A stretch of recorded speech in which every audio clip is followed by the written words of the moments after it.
consistently showing up in the same spot, right by the trees. So as the water comes off the trees, it just keeps hitting the same spot and liquefying that same area. Once you took the trees down, you would have to, if you've ever seen a ditching head on an excavator, similar to a ditch witch that you use to put in irrigation lines, you would have to go around every single one of the root balls and cut those out, because all of those trees have now wrapped into people's foundations, their septic tanks, and things like that. So if we just came in there with an excavator and started ripping stumps out, there would be a lot of bad after effects from that. I have not gotten quotes on this, but I would guess this is between $80,000 and $100,000 to take care of the tree situation down in there. That's about 5 times what it would cost to pave it. So it's not the paving cost that is the only thing.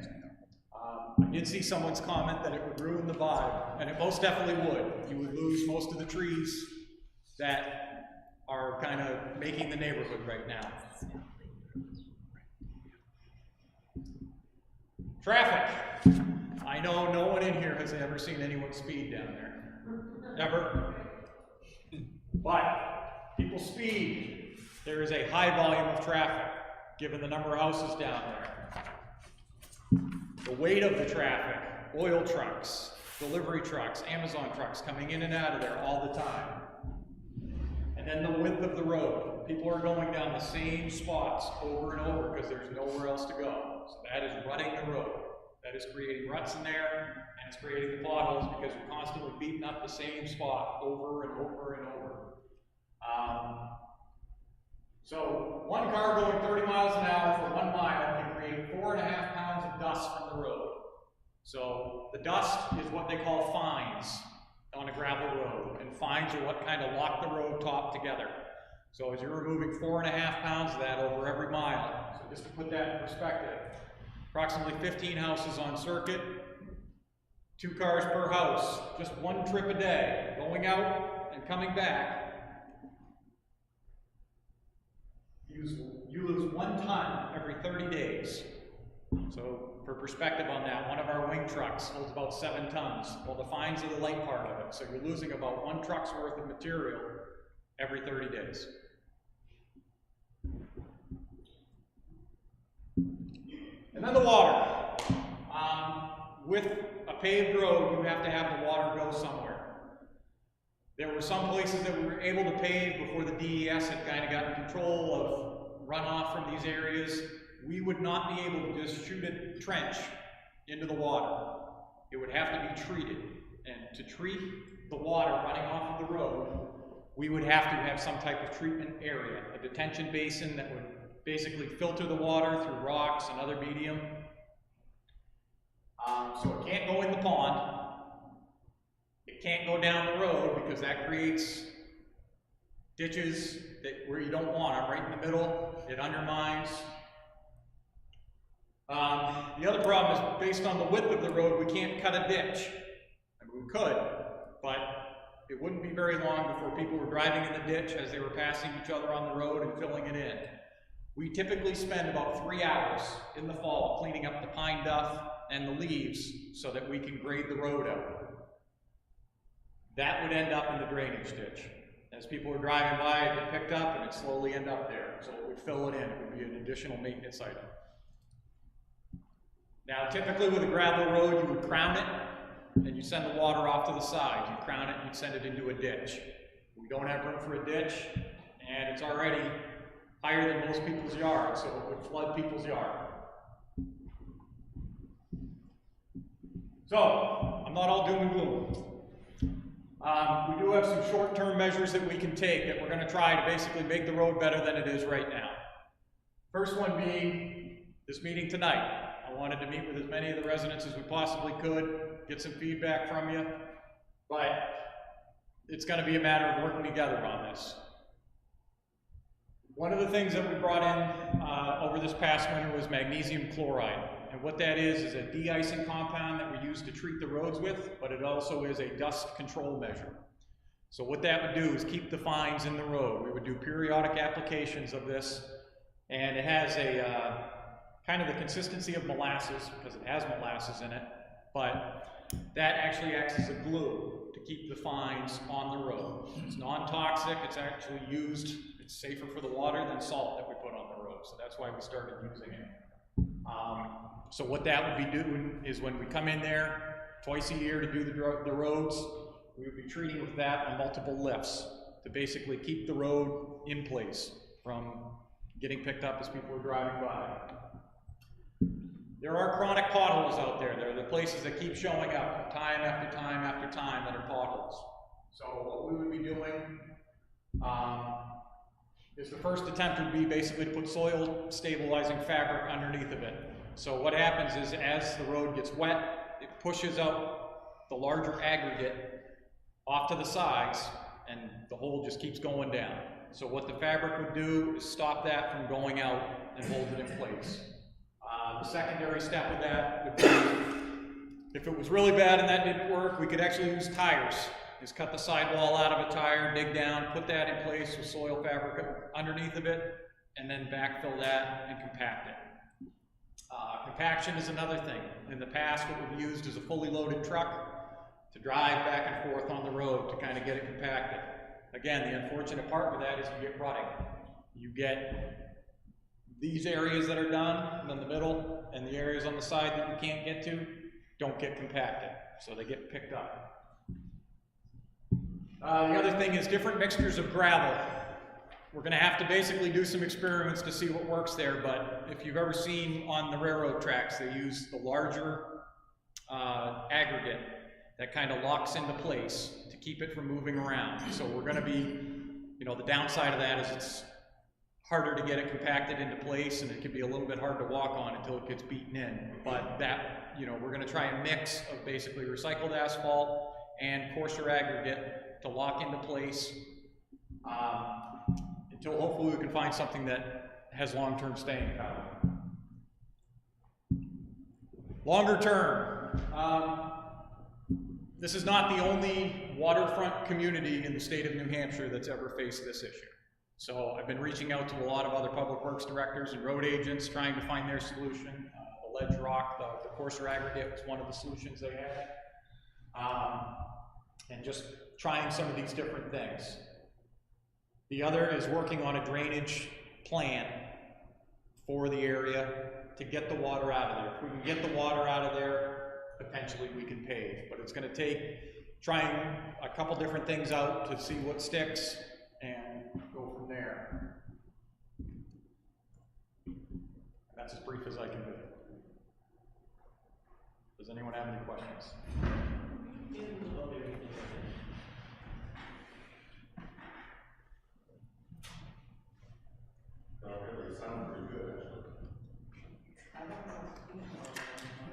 What's that? So that's what we did with a vibratory roller. That would be the ones you see on the when they're doing asphalt. Yeah, and that would vibrate and have water in it back, so that could get all sides of the road.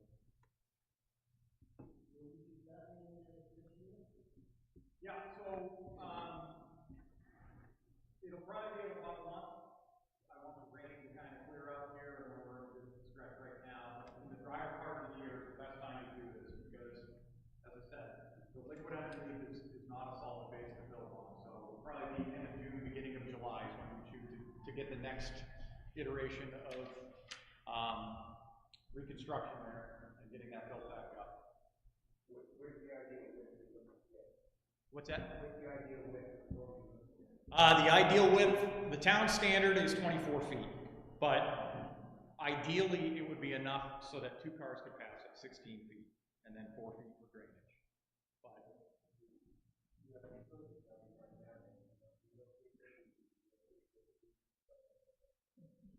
didn't even touch on the utilities, but really the ideal scenario is to have 1 lane and a drainage area, or 1 lane plus, so about 12 to 14 feet. Could make it around the circuit loop 1 way, so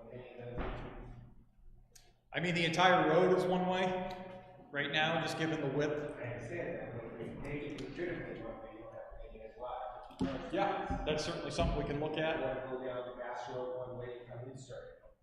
Yep. Just to save the width. restrictions out with the drainage.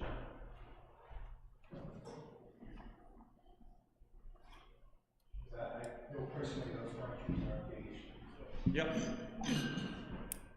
So we just took, I just gave them down. Yeah. Right. Yeah, it's, and you know the cost of that. Oh, yeah. My grandson couldn't sleep.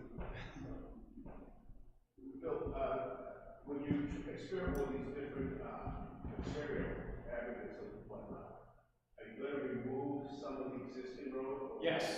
Okay. So, in an ideal scenario, you build the road up, but again, that would flood people's yards out. So, you've seen how we take the grader. It's pretty much, the road is pretty much the only reason we still have that grader, is because we can scarify it, loosen up the material, and then we can scoop that down and loosen up what's there, do an application of mag chloride, come over with a different aggregate, and then pack that down. Hopefully, we can have also things like that. Are you going to be widening it? Right now, no. Good. Oh. Because to widen it puts us right into the trees in a lot of spots, so. Yep. Ellie? Phil, I'm assuming you pick these three roads because they're the populous.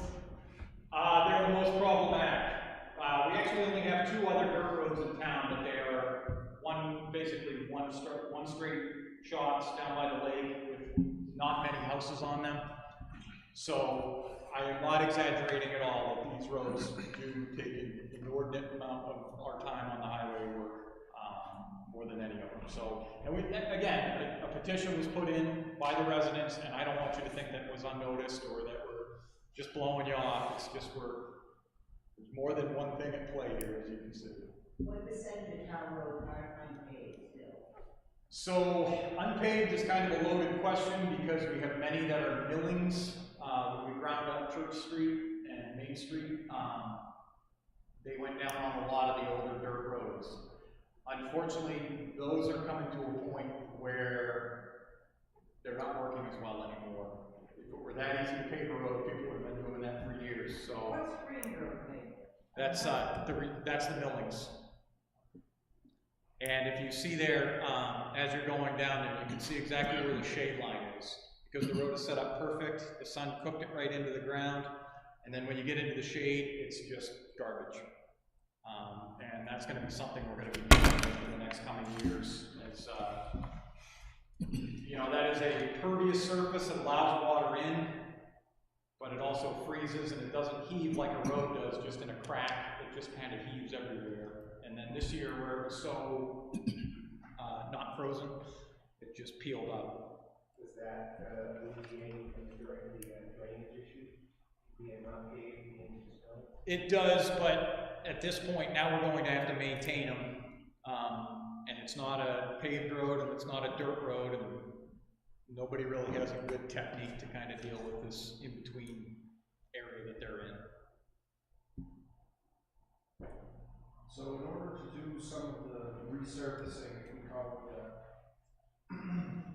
the drainage plans haven't been implemented. Have any cost studies been done on what potentially might happen with the drainage in order to pave it? Or is it just going to be one of these things where resurface the road, make it a little more manageable, and 5–10 years down the road deal with the drainage that's going to have to take place? So, to do any drainage, you would have to take the trees out because you've got those monster roots, and anything you cut could potentially kill the tree. And then it just makes it that much more liable to fall over. You can see at the fire station right now, they put a system in to deal with runoff, and it was cut very close to that sugar maple that doesn't have any leaves on it anymore. And given the proximity to the number of houses there are there, it's not a liability that I would advise the town to take. At some point, to go further than what we're planning, we're going to have to do something about the trees. And given that there are septic systems under the road, running it down the middle isn't really a feasible option at this time. I mean, they were done, well, the 5 that the health inspector was aware of were done with town permission, but yeah, I don't know how to fix that. And I don't think anybody wants me ripping and tearing their septic system out. Already did that. Well, not me. It was on the main stretch on There were 3, I believe, on Circuit, and I think 2 on Symes, but he was getting me the information and I never did receive it. But it was enough to scare me that I didn't go much further with that plan that I had going. So you would be taken down for having telephone poles moved in order to do any work that you're suggesting? To do what we're suggesting doesn't change any of the existing conditions. Everything stays as it is, and we're just basically finding the best bad solution that we can. With the hope that our bad solution is a good one. But it's gonna take some experimentation to kind of figure out what works down there. It's just, the volume of traffic is a lot to deal with, and tying up the road, you know, a crane in place there would take up the entire road, and then some. It would be in people's yards, and that's not, you know, it takes 30 minutes to an hour to set the crane up, and then you're set up for however long it takes to tree down, and then to the same amount of time to break it down and move it. So if there's a medical emergency, or you just go to work,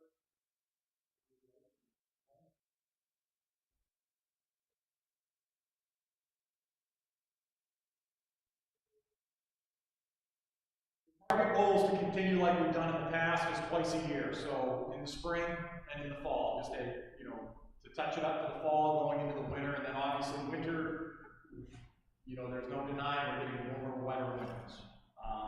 You know, it seems like the 495 snow belt has moved directly over Kingston now. So we're getting hammered with water. And if it's not going to get to freezing temperatures, it's just going to beat the road up that much more.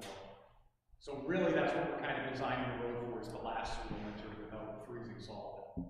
With the plowing, tear up the area?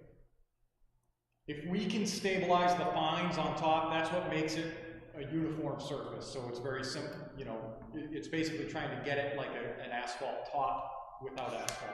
You're trying to glue the small gravel pieces to the top of it. So that's where the dust control would come in. Like I said, once it dries on there, it holds the stuff on. It's not like we're going to be coming down there every week. It would be maybe once a month. You know, if we had a dry summer like we did last summer, once a month just to apply down there.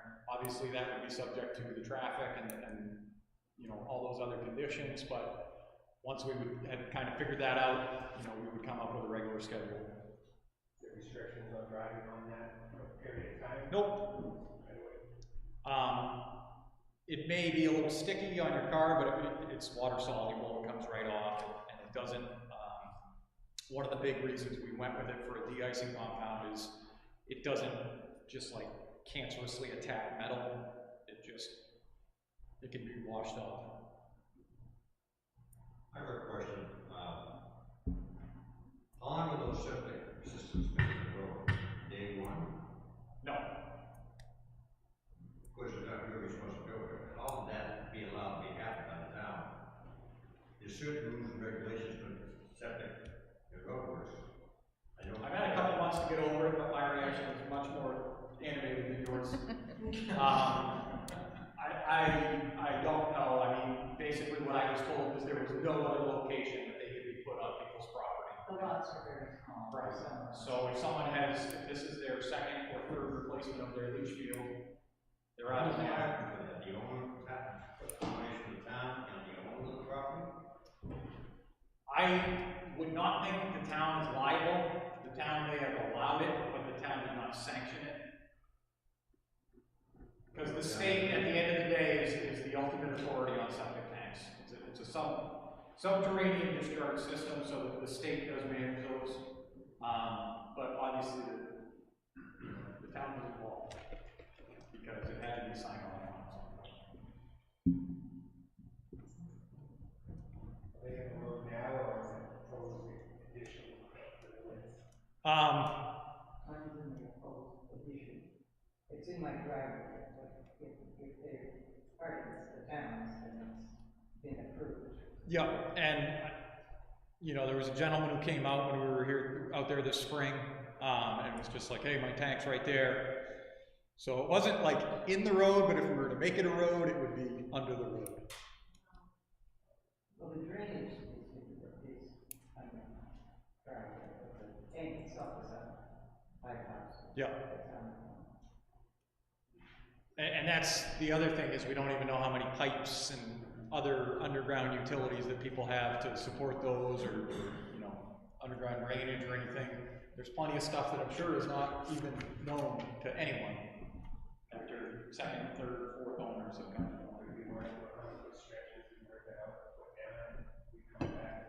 I like your sense of adventure, but I don't share it. Surprises when you're digging are never good. And I mean, we're going to do that. Again, we've been scarifying the road, and they've gone down numerous times, and we kind of know how far we can go safely without hitting roots and anything else. But, yeah, I mean, it'd probably be 2 to 3 inches is what we're shooting for to pull up and then reapply. And then we'll probably be doing that in sections as we go. So we may do half the circle at one point and, you know, kind of see how it works out. So you guys know that we're coming here a little more. What do you need the residents to do? Just wave to us with all 5 fingers.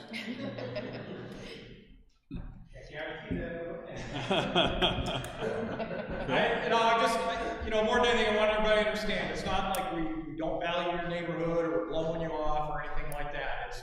There's a lot of things there. I sprung Rick St. Hilaire out of jail the last ride we took together, and I took him down to show him an issue we were having at a gentleman's property with some drainage, and we were driving around. I said, well, so what do you think? And he said, I think I'm glad I'm not the road agent anymore. So, there's no easy solution. We're just going to try some different things and see what works and go from there. You have a ballpark figure what it might cost? If you're going into the unknown. To do what we're proposing? No, yeah, and future, because you just said you don't know what's underneath it. You have an idea. Right. But I don't know how long people who've been living in that area. I've been in town 50 years, and I wasn't aware of that situation. So, if we're holding the current situation as it sits, what we're trying to do, it really is no additional cost. Aggregate is aggregate. It's the difference of a couple dollars a ton here and there. I wouldn't even want to venture a guess, because we would have to put piping in for drainage. We would have to have a drainage structure put in, and being so close to the water, I don't know what kind of drainage structure. I'm not an engineer. I can assure you it's only going to cost what's within his approved budget. And on top of that, I'm expected to pave all the roads. What would paving do to the tax? It shows there's a lot of old-time residents that are worried about that as well. Yeah, you'd have to talk to the assessor about that. I don't know. Like I said, I would love to pave the road and just have it done, but it wouldn't be done. The road would just disintegrate, given all these conditions in place, and we'd just be wasting a lot of money. Bill? Question? The way you're proposing to do it, the runoff from the road, water coming off the road, would not be flooding the adjoining properties. That's the goal. That's the intent. So then infiltration would happen where? On the shoulders and the sides? As it currently does in people's front yards and the shoulders. Okay. Because the main surface, once it's packed and so forth, it'll be more or less impervious. To a point. Yeah. It'll take, smaller rainfall events, but yes, when we're getting, like 2 weeks ago, we got 3 inches of rain in a 3-hour period, there's going to be runoff. Yeah. And the intent is, by keeping those fines in place, it will be running off. There's going to be flooding. Not massive. When I say flooding, that will be ponding in your front yard, but we're in Kingston, so it's a giant sandbar, so water doesn't stick around too long, thankfully, except for last summer, but that wasn't thankful. Okay, thanks. Okay, on to my next one. We appreciate it.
million per mile. Crack sealing's about 35 cents a foot.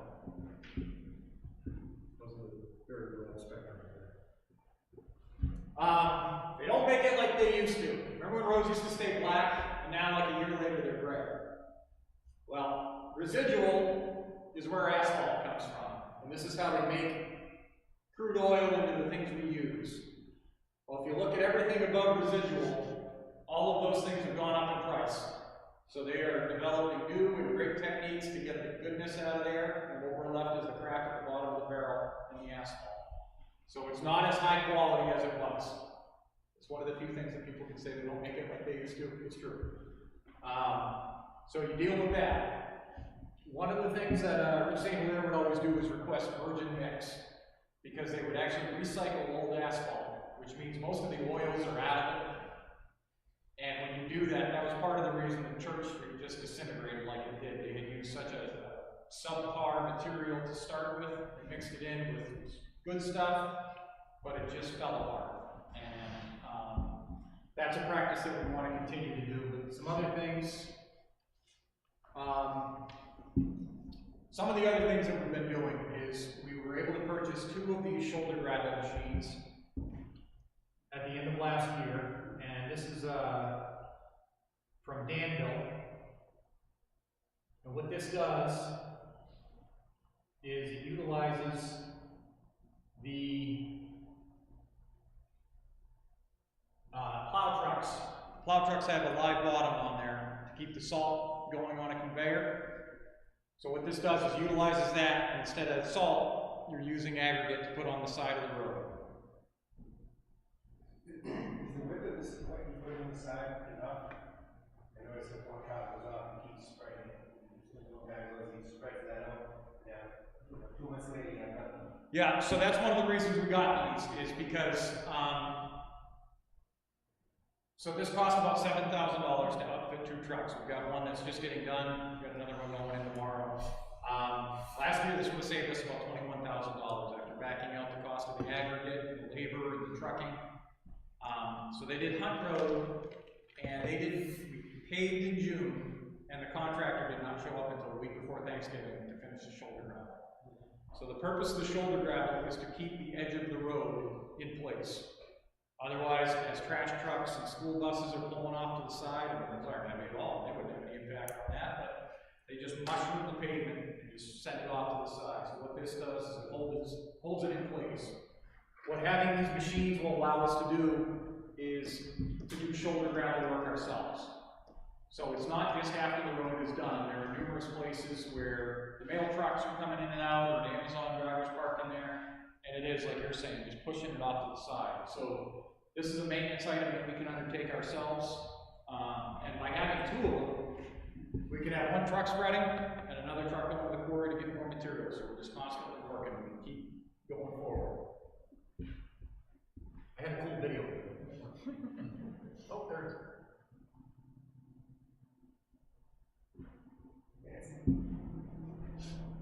So the road agent Rollinsford actually designed this, and he won an award for it, but then he got a patent on it and started selling them, and they took his award away because it was, New Hampshire has this award for, it's for everybody, but he wanted to make money on it, so they took away his award. This is similar to what the state does on the state roads. So they have a shoulder gravel machine, but that actually, I have a picture of it. Let's try and not go on all visual here, but the amount of trucks that you have to have involved with that, and the machine itself is very cost prohibitively expensive, like $130,000. So, but it's a similar process. yes, yep, they do the same thing. It's just mimicking what they do with those machines with the stuff we already have. This Danville has theirs. They actually dispense the salt off to the sides, so it lands in the center of the road. Ours are all off the tail end, so it's going to be a little different, but the same basic concept. So this past year we started doing crack sealing. With asphalt, again, the water is the enemy in this, and when you see cracks, what happens is water starts going in there. It freezes, starts opening up the road, or it takes the sub base away from it so the road caves in. So crack sealing is just a low-cost way to keep the water out of the road. And it's one of the most significant return on investments more than anything else. We're going to be doing a lot of crack sealing this year just to kind of hold what we have, to pause where the roads are at, so as we address these other issues, they're not in any worse shape. So this is some of the stuff we're looking to add. One of them is, this is an asphalt hot box. This is actually the one we were looking at.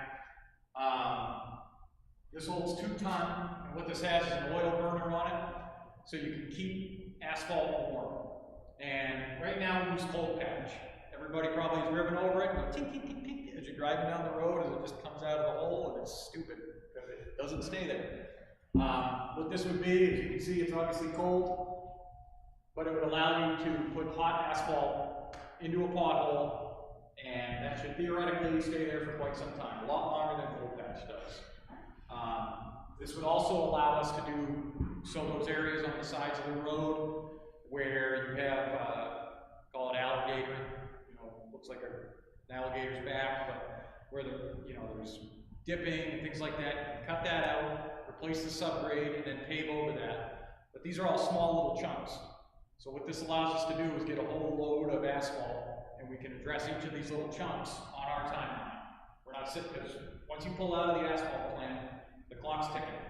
And you gotta get that down, because if you put it in cold, it's gonna pop up. Is that a trailer or a truck? It's a trailer, and Rich had done a presentation on this a couple of years ago, but it's about $42,000. Our cold patch budget, it'd take about 3 years to make up for that, but this would allow us to recycle millings.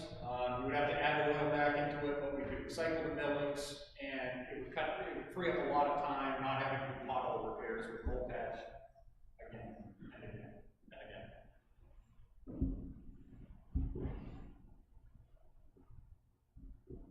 This year we're going to be doing a conventional chip seal, or we're proposing to do that. So what this is they go along, they spray down an asphalt layer, so it's just a liquid asphalt. Then they come over with a 3-inch chip, stone chips, and it sticks on there. And then you go through the next day and you sweep it up. So it looks almost like a gravel road, it still has the asphalt underneath, but it wears like asphalt. It's very quick, and it's about 1/3 of the cost of a shim and overlay. So why don't we do that on all the roads? Well, it is, these are tools in the toolbox. There's certain things you can use for certain roads. What you want to do is do this on a road that isn't so far gone, so cracked and undermined and rutted, that it basically just kind of brings the road back up, adds asphalt back into the mix, and allows you to keep, just bring it back to a standard as you would a new road after a shim and overlay. But this is something you would do, it lasts about 8 to 10 years, depending on the traffic on the road. So we're going to be doing one road with chip seal, and then one road is a double chip seal. So the double chip seal is a slightly larger stone going down first, then you go over it again, and you do a 3/8 stone, similar to what they're showing there. This does offer pretty good skid resistance in the winter. But one downside of that is if kids ride their bike on there and they go to turn real hard, could bite back out. Most of that will be gone after the 2nd or 3rd plowing. It kind of just takes the top off of all those chips and smooths it out. But it hasn't been done in town in a while. They've done a lot of different things, like they use stone that's been washed so it doesn't have any dirt or dust on it. And then the sweeping after you put it down takes any loose stones out of it, so it makes for a more solid base.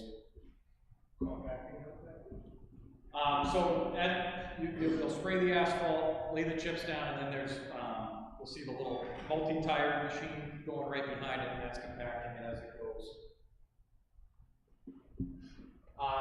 This is a very similar process, but instead of stone chips, it's rubber. And what this is for heavier traffic roads. But this, you know, I had them look at Ball Road and Rock Rimmon, so more heavily trafficked, but, you know, obviously it's not 125. But they're not in bad shape, they have some minor cracking on them, the shape of the road is still in there, so this handles, you know, that heavier traffic that you're going to experience on the main road, and this is about 2/3 the cost of a shim and overlay. Again, you can't have any serious running, you can't have major cracks or breakage in the road, but this is another option. So for both of these, the chip seal and the asphalt rubber, just letting the select board know, there is really only one contractor in the area that handles it. There's another one out of New York, I've already called him, and he has absolutely no interest in coming this way. So, this would be something where we wouldn't be able to get bids on it, but it would still be substantially cheaper than the alternative.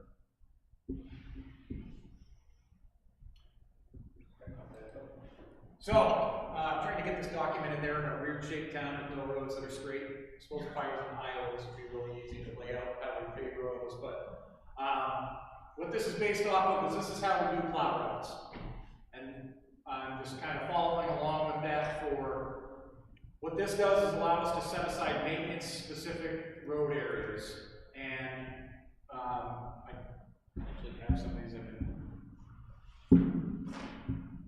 And out to the select board. And steal two for the audience.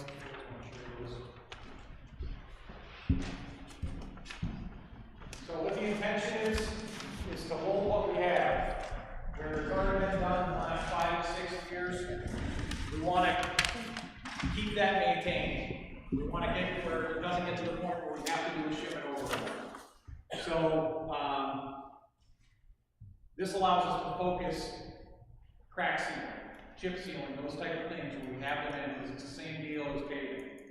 The closer you can get into the geographical area, the cheaper it is where you're not paying for multiple mobilizations. So, we are still doing shim and overlay though. So the green route is the area off of Little River Road, 11, if my memory is there. And these roads would basically have us, within the past 4 years, we've done everything in that area. So this would be this, and the next area would be done. And we would just move forward with maintaining, with crack sealing, chip sealing, those kinds of things as necessary. But, and that's not actually one of our roads that is still different. It's not that bad. So the other area is the gray road, and that's off of Hunt Road. We did a bunch of paving, we did Hunt Road last year, and a bunch of the roads off of it. And so these will also be shim and overlay. Again, multiple tools in the toolbox, and we want to get it where we're using those as best as possible, but also, as these are new techniques, we're kind of showcasing those as well. So Jericho Drive is in the gray area, or the gray route, and that'll be a double chip seal, and then Williams Path will be a single chip seal. The crack seals, we're going to be doing all the main roads, and I didn't have enough room to list them all here, but they're what we use for main roads for plowing, with the exception of New Boston Road. The reason we won't be doing New Boston Road is hopefully next year or two, that will either be a shim and overlay with quite a bit of rehabilitation, or actually a full depth replacement. Given the amount of water that's all over there, the subbase in that, I don't have much faith is in very good shape, so we're going to be looking at a couple different options for that in the coming year. The brown route is North Road, and the red route is New Boston Road. So those are also roads that were done in the last 4 to 6 years. So we'll be doing as much crack sealing as the budget allows in those areas to try, to try and stabilize those places.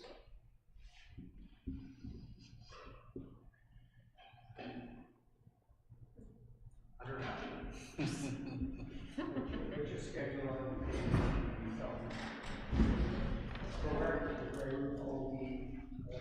So that'd be this summer. What's that? So we have to go out to bid, and we were fortunate this year. We have about $470,000 in the budget for road rebuilding, hot mix, and then the typical state block grants that we get. It's basically the gas tax that comes back to the towns, and we utilize that money to pave roads. They were flush with cash last year, we got an extra $120,000, so, we have about $600,000 this year with which to pave. So we have, about $500,000 in paving and chip sealing, and then I'd like to dedicate about $80,000 to $100,000 for the crack sealing, to get as many roads as we can to stabilize where they're at. Are you expecting to do all this work with your own folks, or is it going to be some subbed out? Yeah, it would be subbed out to a paving contractor, and then the chip seal would be, All States Material Group is the only one in the area that does that. The crack sealing would go out to bid as well. There are numerous contractors. We utilized Scott Pelletier, who's one of our policemen. He has a side business doing that, but that was with the understanding, just so we can try it out on some roads, but it will be open up to bid, given the large volume that we're looking at doing.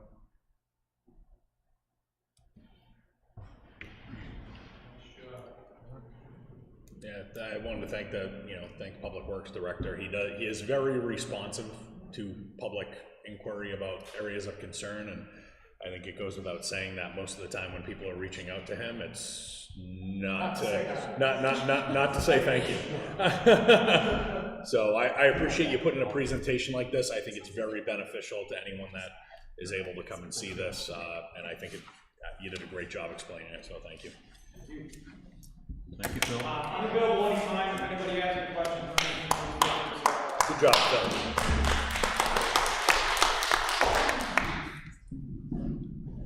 All right, that will close that public hearing. Under appointments, it looks like our appointment is not going to be available until June 5th to discuss pickleball.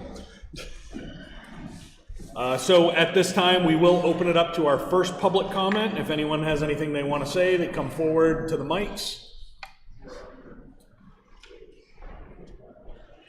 Anyone? Anything? Okay, we will move on to committee liaison reports. So I will start with Chuck. Nothing on fire or conservation or highway. However, Phil, I would just ask, any side conversations? We got a lot of stuff to cover. If we can at least move it out into the hallway or outside. Building committee, we did meet the other night. We kind of finalized a lot of things, and the committee will be coming in early June as a committee with the final presentation of exactly how much money was left over in the construction fund and how much money was left over in the bond fund,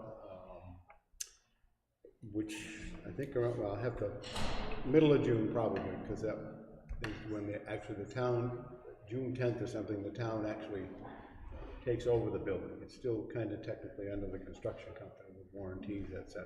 So anyway, the committee will be coming in and doing a presentation on that. And the only other thing with that is I will be bringing in June also 5 months worth of budget, so we can look at the budget spent and what's in the money, so we can have some idea, you know, if a budget or two is going over or way over, you know, how we're going to handle it and do it, rather than waiting till November to come up with that. That's what I have. Okay. I apologize for not introducing our newest board member, Lori Sweat. This is her first meeting officially as a select board member, so I apologize for not welcoming you and introducing you prior to the public hearing. As far as, do you have, I assume there's no liaison or I have no reports. The only thing for the planning board is that we did conduct a site walk of 186 Main Street this weekend, so that was open to the public. So I think there was a fair number of folks in attendance to that, so I think that was good for everyone to get eyes on that wanted to see that project in person and see some of the items that were being addressed. In particular, there was a lot of focus on the driveways, the continuations of the driveways, as well as the calculations for percentage for impervious surface, because it's a very small lot. So it seemed like there was a lot of good questions there. Some of the questions couldn't be answered because they're going to have to be answered by the town engineer, Dennis Quintal. But I'm sure we'll be learning some more very soon, and there is a planning board meeting tomorrow night. So I'm sure I'll have some more there. As far as the police station, no updates from the police department this week that need to be brought up. And I don't have anything really new, except for the issue that Paula and the museum folks and I are still trying to get to the bottom of the phone issue there. And apparently it's more complicated than any of us thought, but we're still working on it. I mean, my issue is that is a town building, it gets used, and it probably should have a way of having good phone communication and a way to leave messages, especially since it isn't an occupied building on a full-time basis. So I'm going to continue to work it as best I can with Paula and with Phil, perhaps, because it's a combination of phone/alarm system. Yeah. And so, Lori, just for your information, what's occurring is that there's essentially the alarm service is connecting into the phone lines and filling the voicemail box, so that the way that it's all intertwined, it's essentially complicating that system so they can't receive messages. It's even more complicated than that, because the most recent information is that the alarm company doesn't think that they are causing that issue. Oh. Again, we need the same system that the town hall is. No, it is not. Okay. It is not. Okay. It's a whole separate line from a separate provider. So. Clear as mud. Yeah. Right. Anyway. So I'm sure it's been in place for a long time. Yeah, it has. Right. It has. And in the meantime, most of the municipal buildings, including this building, has gone to a completely different provider. Right. And so, so we're still working it. Okay. Yeah. Okay. That's it. Under old business, the first item we have is the vendor insurance indemnification policy that we need to approve. I think we're kind of putting that, you already approved the language. Yeah. You revised it. I was going to put it into more of a policy form. Okay. And I think it's going to take a little more thought. I was talking to Lori today. It's kind of geared towards Kingston Days, even though we took the title off. Yeah. So to make it more general, into more general policy, I wanted to work on it a little more. Did you have any further input that you needed on that, Stacy? No, I just wanted to make sure we can move forward. Yeah, you just want to, I know you just want to move. So when would we have that? Do you think we'll have that available next week to get a vote on? So Yeah, we can do it then. I mean, you did already look at the language last time, but if you... No, I think I'm comfortable with the language. If you just want to put it in appropriate form, I think just Stacy's eager to move it forward for the Kingston Days items that Well, what's on there is approved. What we have there is actually approved, so you could use that for the Kingston Days, and we could essentially do a revision that's more. We could next week we could authorize a revision that's more generalized for all the other towns' functions. But so I would say in the interim, you are okay to proceed. Does the board feel comfortable with that based off of the previous discussions we had? Yes. Okay. Okay. So any other old business? Yeah, I know you were gonna bring it. Okay, do you want to do anything else under old business before I'm good. Okay. All right, so I need to update the board and whoever might be listening on the PFAS remediation issue that we're working on. My charge from the last meeting was to, after the Sanborn Head presentation, to follow up with the state to see if there was any money available, and if so, what would the strings be and how might it be available, how much might be available to help get point of entry treatment systems into the 20 affected sites that are not currently on systems. So the good news is that the state does have a program to provide, in some cases, grants and in some cases loans. It turns out that after discussion with the PFAS administrator at DES, Kingston qualifies for a grant, and there's no matching requirement, so it's all grant money. There's only a little bit left in the pot, and even though there's a $10 million reauthorization, it is stuck in committee at the legislature, and there's no guarantee that that's going to come out. So the current program has about enough money left in it to do what we need to do, to install 20 more systems, provide operation and maintenance for a year for those 20, plus the operation and maintenance on the, I believe, on the, oh, I don't have my notes, I'm not gonna say that, but there's also the possibility that we might be able to rebate folks who already put systems in who didn't get covered already. Okay. By the state. So that, some of that has to be worked out. The point is that as of today, the money is still available, and the application process is a two-step process. There's one, it's a 3-page form that it's called eligibility request. It basically gives DES enough information to make a determination of whether or not we qualify as an entity and that we qualify for the use of that money, and how much we have to provide a budget as well, so we're working on that.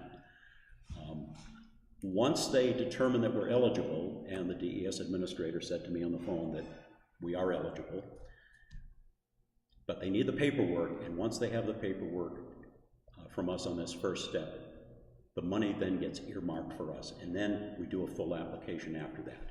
But we need to get this first step in to hold the money. Okay. So, and that's the submitting of a budget, so. Well, I have enough information. It's a very sketchy budget right now. The final application gets much more detailed. But it gets us in a ballpark to reserve that. It does, and it comes out to include, and we get to charge some admin as well to cover the town's costs for administering the program, and for some of the work that Sanborn Head will do going forward, but not the sampling work. It might be any advice or guidance that they provide to us with regard to the installation of these new systems. So that can be a component of it. It's roughly between $200,000 and $250,000 of grant money. Yeah. Okay. So it sounds like. So what I would. And so does it sound like there's I mean, ultimately, we're gonna have to still find a funding stream within the town to cover any costs not covered by the grant? The grant covers all the cost of installing the systems and maintaining them for a year. Okay, that's fantastic. Period. After that, somebody's gonna be responsible for the operation and maintenance. Correct, and we're gonna have to budget for that no matter what. And we knew that going in after the report last time. Right. But we have a year to work that out. Correct. So would it be appropriate for us to? What I would like you to do, if you're willing to, is, especially since this is a time sensitive, very time sensitive, and I've got the application pretty much put together. I'm going to finish it up tomorrow, and I hope to get it to DES tomorrow. If you would authorize me to sign it and submit it to the state. I would make a motion to authorize Glenn Koppelman to make the appropriate indications on the application, the pre-application, and sign it as needed on behalf of the board. Second. Any further discussion? No. All in favor? Aye. I think this is a great thing for the folks that are obviously very concerned about this issue, and I think if we can secure that grant funding, that's amazing. So thank you very much for looking into that. Oop.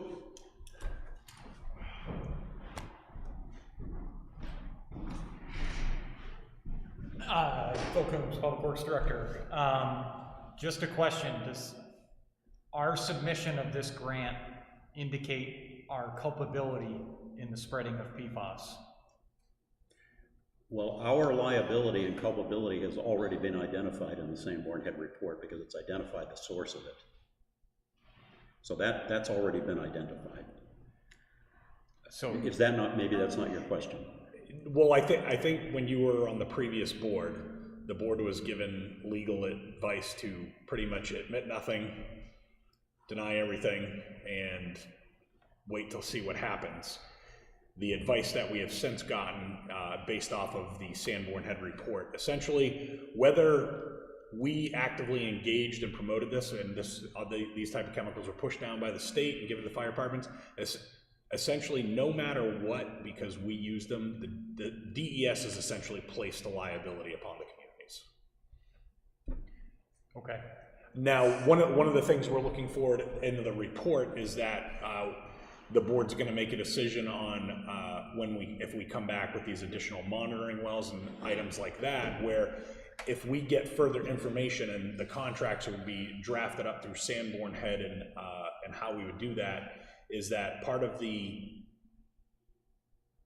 part of the process would be if down the road we determine that some of the contaminated sites have not been caused from the, it's very likely and verifiable that it has not been caused by the water tables flowing from the fire department, that we would not be responsible in perpetuity down the road for other sites that were determined to maybe caused by something other than what the town was in charge of. Not necessarily responsible for, but it came, if they determine it came from the fire department, whether we pushed it forward or if it was a chemical handed by the state, we're kind of left on the hook with it. Okay. Good luck. I think Graham had his hand up. No, Okay. I guess I was under the same assumption as Phil. They said 161 Main Street did not have the same chemical makeup as the firehouse.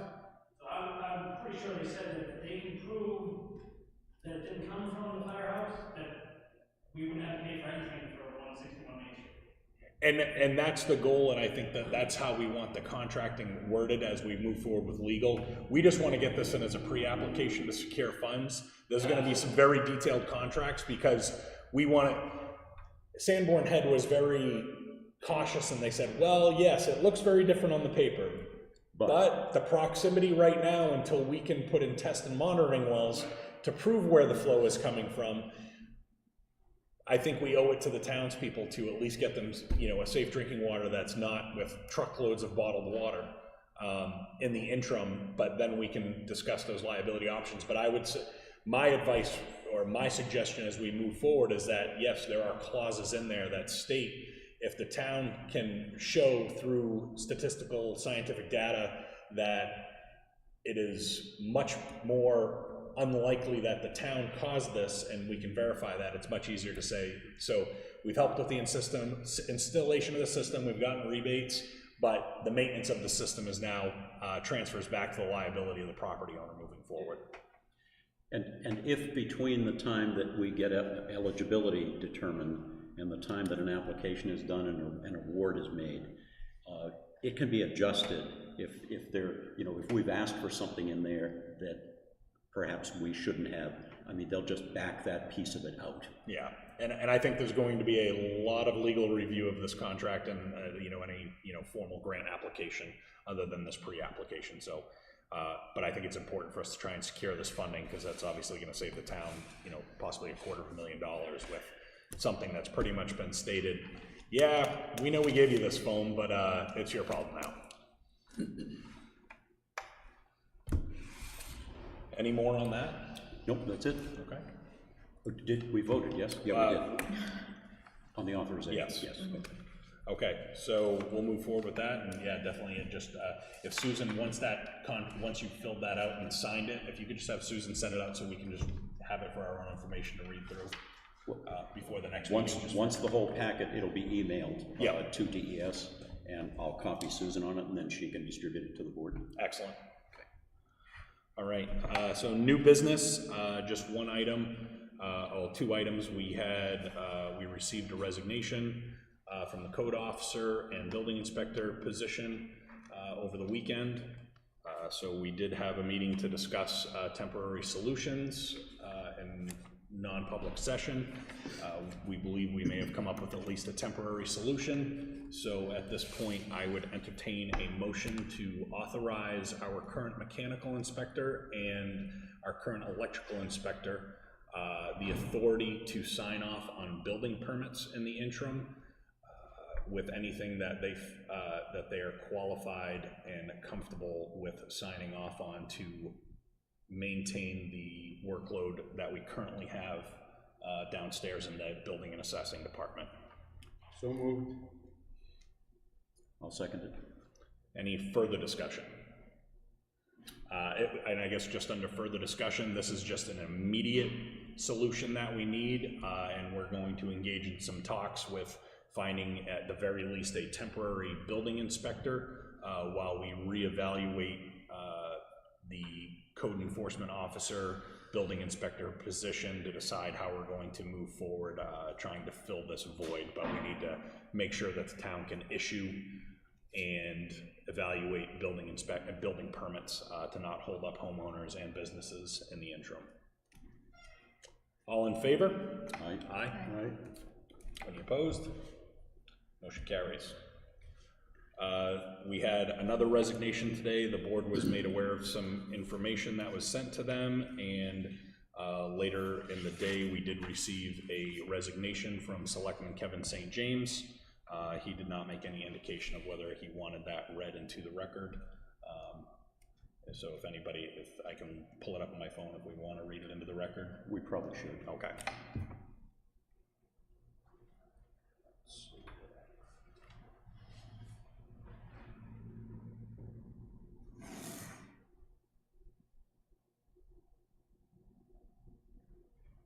Do you have, because I wasn't. Yep. I had to get forwarded the email from Susan. Yep, I got it.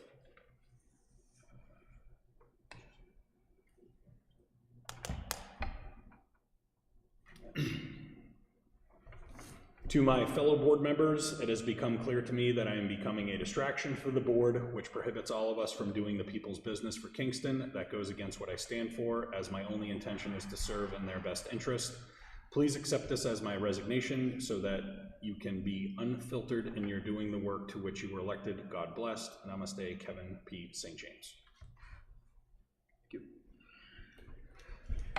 So should we make a motion to accept the resignation? I don't think there's anything as accepting somebody's resignation. Okay. Because we definitely can't not accept it. Well, no, sometimes in some spheres, it's practice to accept a departure and or a resignation or whatever, but yeah, that's fine. I don't think it's necessary in this one. So we find ourselves in a predicament again where we are down a board member. I would, at this point, being the fact that we do need the fifth member and we need somebody who is, right now, experienced and knows what's going on and can step in and has the immediate knowledge to be able to continue on. And I think we just can't go through again what we went through before with that much time to take to get a new person. So I would like to make a recommendation that we appoint Ellie Alicio for the temporary position till March. I'll second for discussion.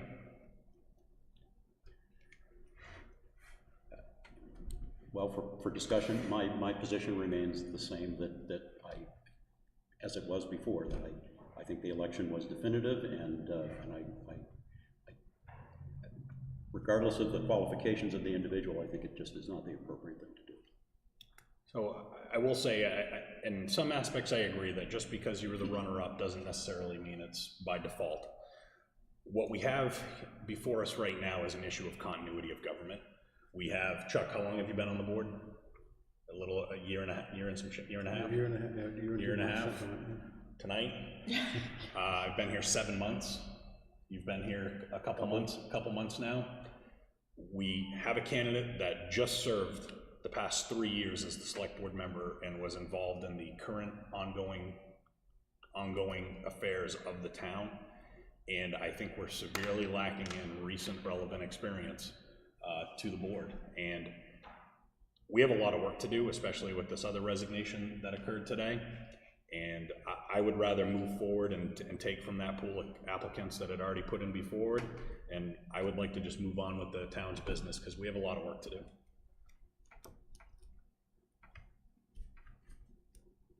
Any comment? It is an awkward position, I think, for all of us, particularly for me sitting on this side. And I understand the results of the election, and as you both stated, when our elections aren't run the way where if the person who won leaves office, the runner-up gets to fulfill. But I think understanding Ellie's experience, and I think her 3-year term equates to all the experience sitting on this board. I would agree to move forward with that. Anything else? All in favor? Aye. Aye. Opposed? Opposed. Motion carries. Ms. Alessio, if you're still willing to accept that position. So if you could, we'll have to draw up some paperwork, and you'll have to get re-sworn, you'll have to get sworn in by Tammy. So I guess, Susan, whenever we think that paperwork's ready, if you could just, okay, tomorrow morning, so anytime tomorrow that you're available to come in and take care of that would be greatly appreciated. Additional new business. So we have a ZBA request to contact the town attorney, and there is a note in here from Peter Coffin in the packets. Peter did make me aware of this, kind of we were passing in the parking lot.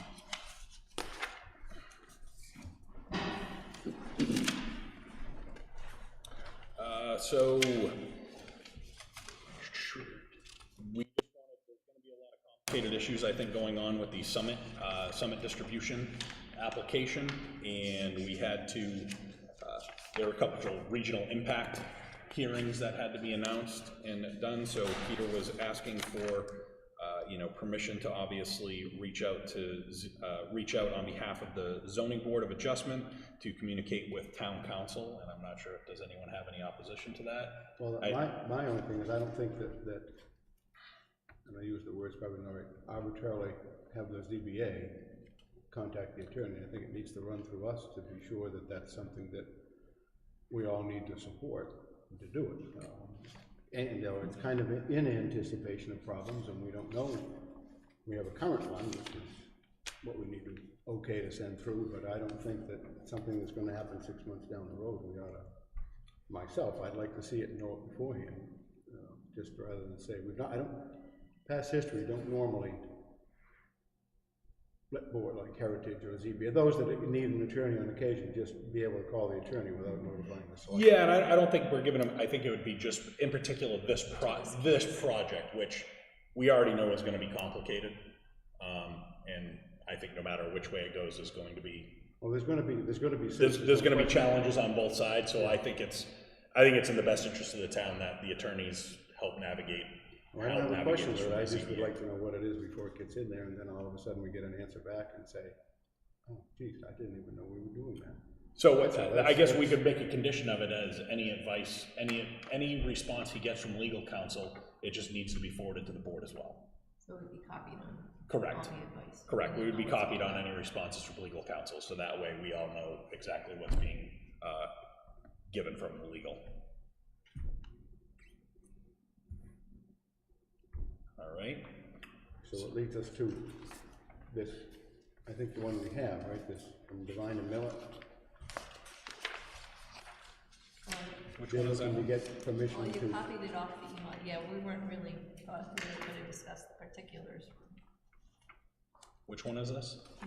Off the email from Peter Coffin was a copy of the actual filing. Yes. And I don't know that that's for tonight. Well, and that's probably a legal document. Yeah, we can't. Yeah. Well, it is, and he's looking to see if it should be sent to our attorney.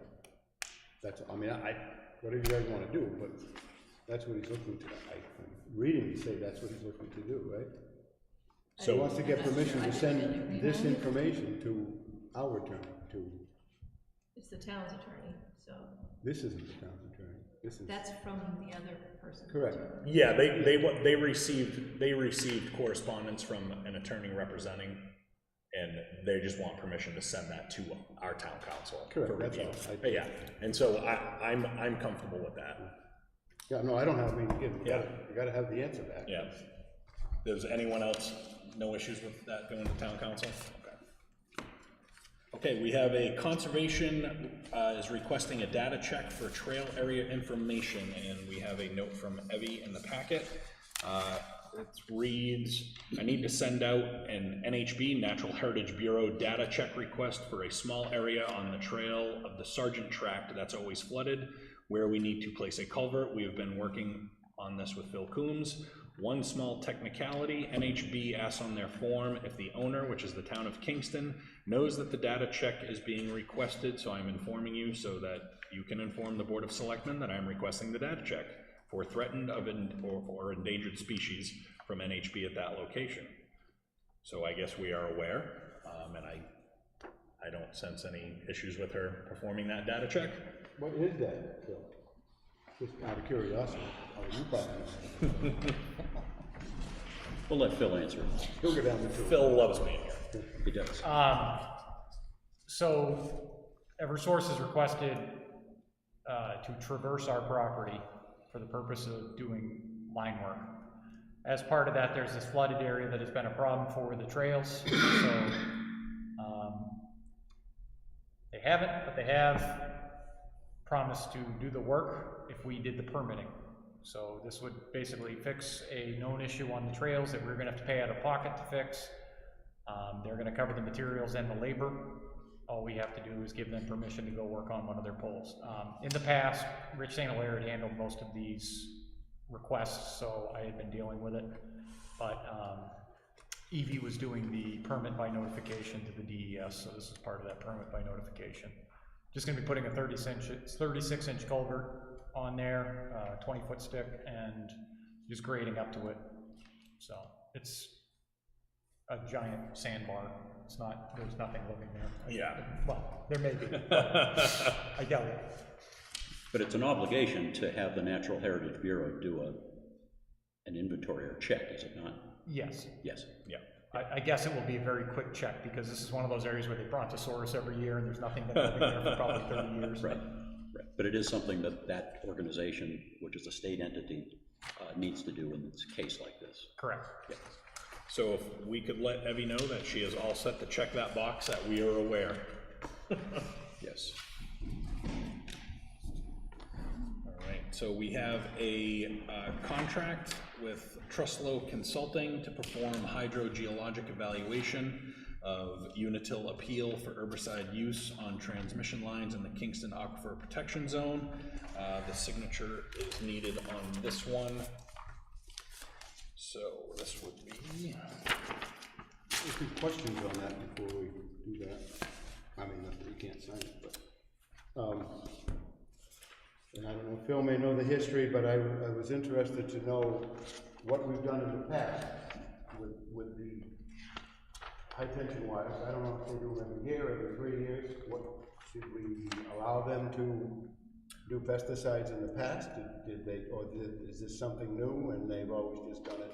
Well, I think as part of this scope of work, it's because the board has notified them that we feel that it is a ordinance issue, and so we have directed them to the Zoning Board of Adjustment to file for an appeal. So as part of this, I guess a part of their application to the ZBA, that we need to provide some of this data as part of the town's case. Well, the ZBA is the ZBA.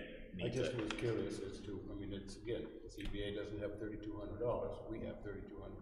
Yeah. And I was just trying to get a little history of the fact is that if they've done it before, pesticides, 2 years ago, then what's the issue now? Because it's the same ag. If they didn't, and they've always been hand cutting it, and this is the first time to look at doing with pesticides.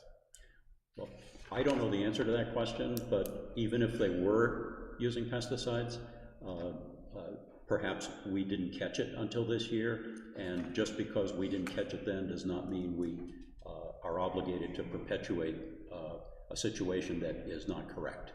So we flagged it this year because it's a prohibited use in the Aquifer Protection District, and Unitil is now going through the channels to either get relief from our administrative decision, or they also have the option to seek a variance if they wish. It sounds like Miss Alessio may have some history on this issue. Just one quick comment. In the last 20 years, they have not come before the ZBA asking permission on any level. Yeah. This is the first time that's ever happened to begin. And I think to Glenn's point, this may just be the first time we were kind of made aware of it before it happened, and then we recognized the duty and what it falls under for the rules and or for the zoning. Mr. Russell? I'm on the ZBA, but I had to recuse myself because I'm a butter, and the ZBA voted to kick it over to the expert in Dana Trustlow. And apparently Unitil pays for it, so. Well, do they or don't they? This says we're paying for it, doesn't indicate that. That's maybe in the first question. instance, we might have to front it, but supposedly, I think Unitil is supposed to have to pay that thing. Can we check on that? I mean, I don't think it indicates it in there, that was a. Yeah, I mean, I was reading this as that we would, that the town would have to pay this, because this is a contract between us and the town. Now, it may be reimbursable, through the fees that have to be posted by the applicant, but the town absolutely has to front the money. Right, this probably, I mean, we'd have to double check, but it probably falls under that classification of where a land use board, when it needs expert input. Like the planning board does. Like planning board does, when it needs a special study or a peer review or something, it comes out of the applicant's fees. Correct, and that's the way it should be, but we just have to sign this because we are essentially engaging the services, and we have to front the money. Yes.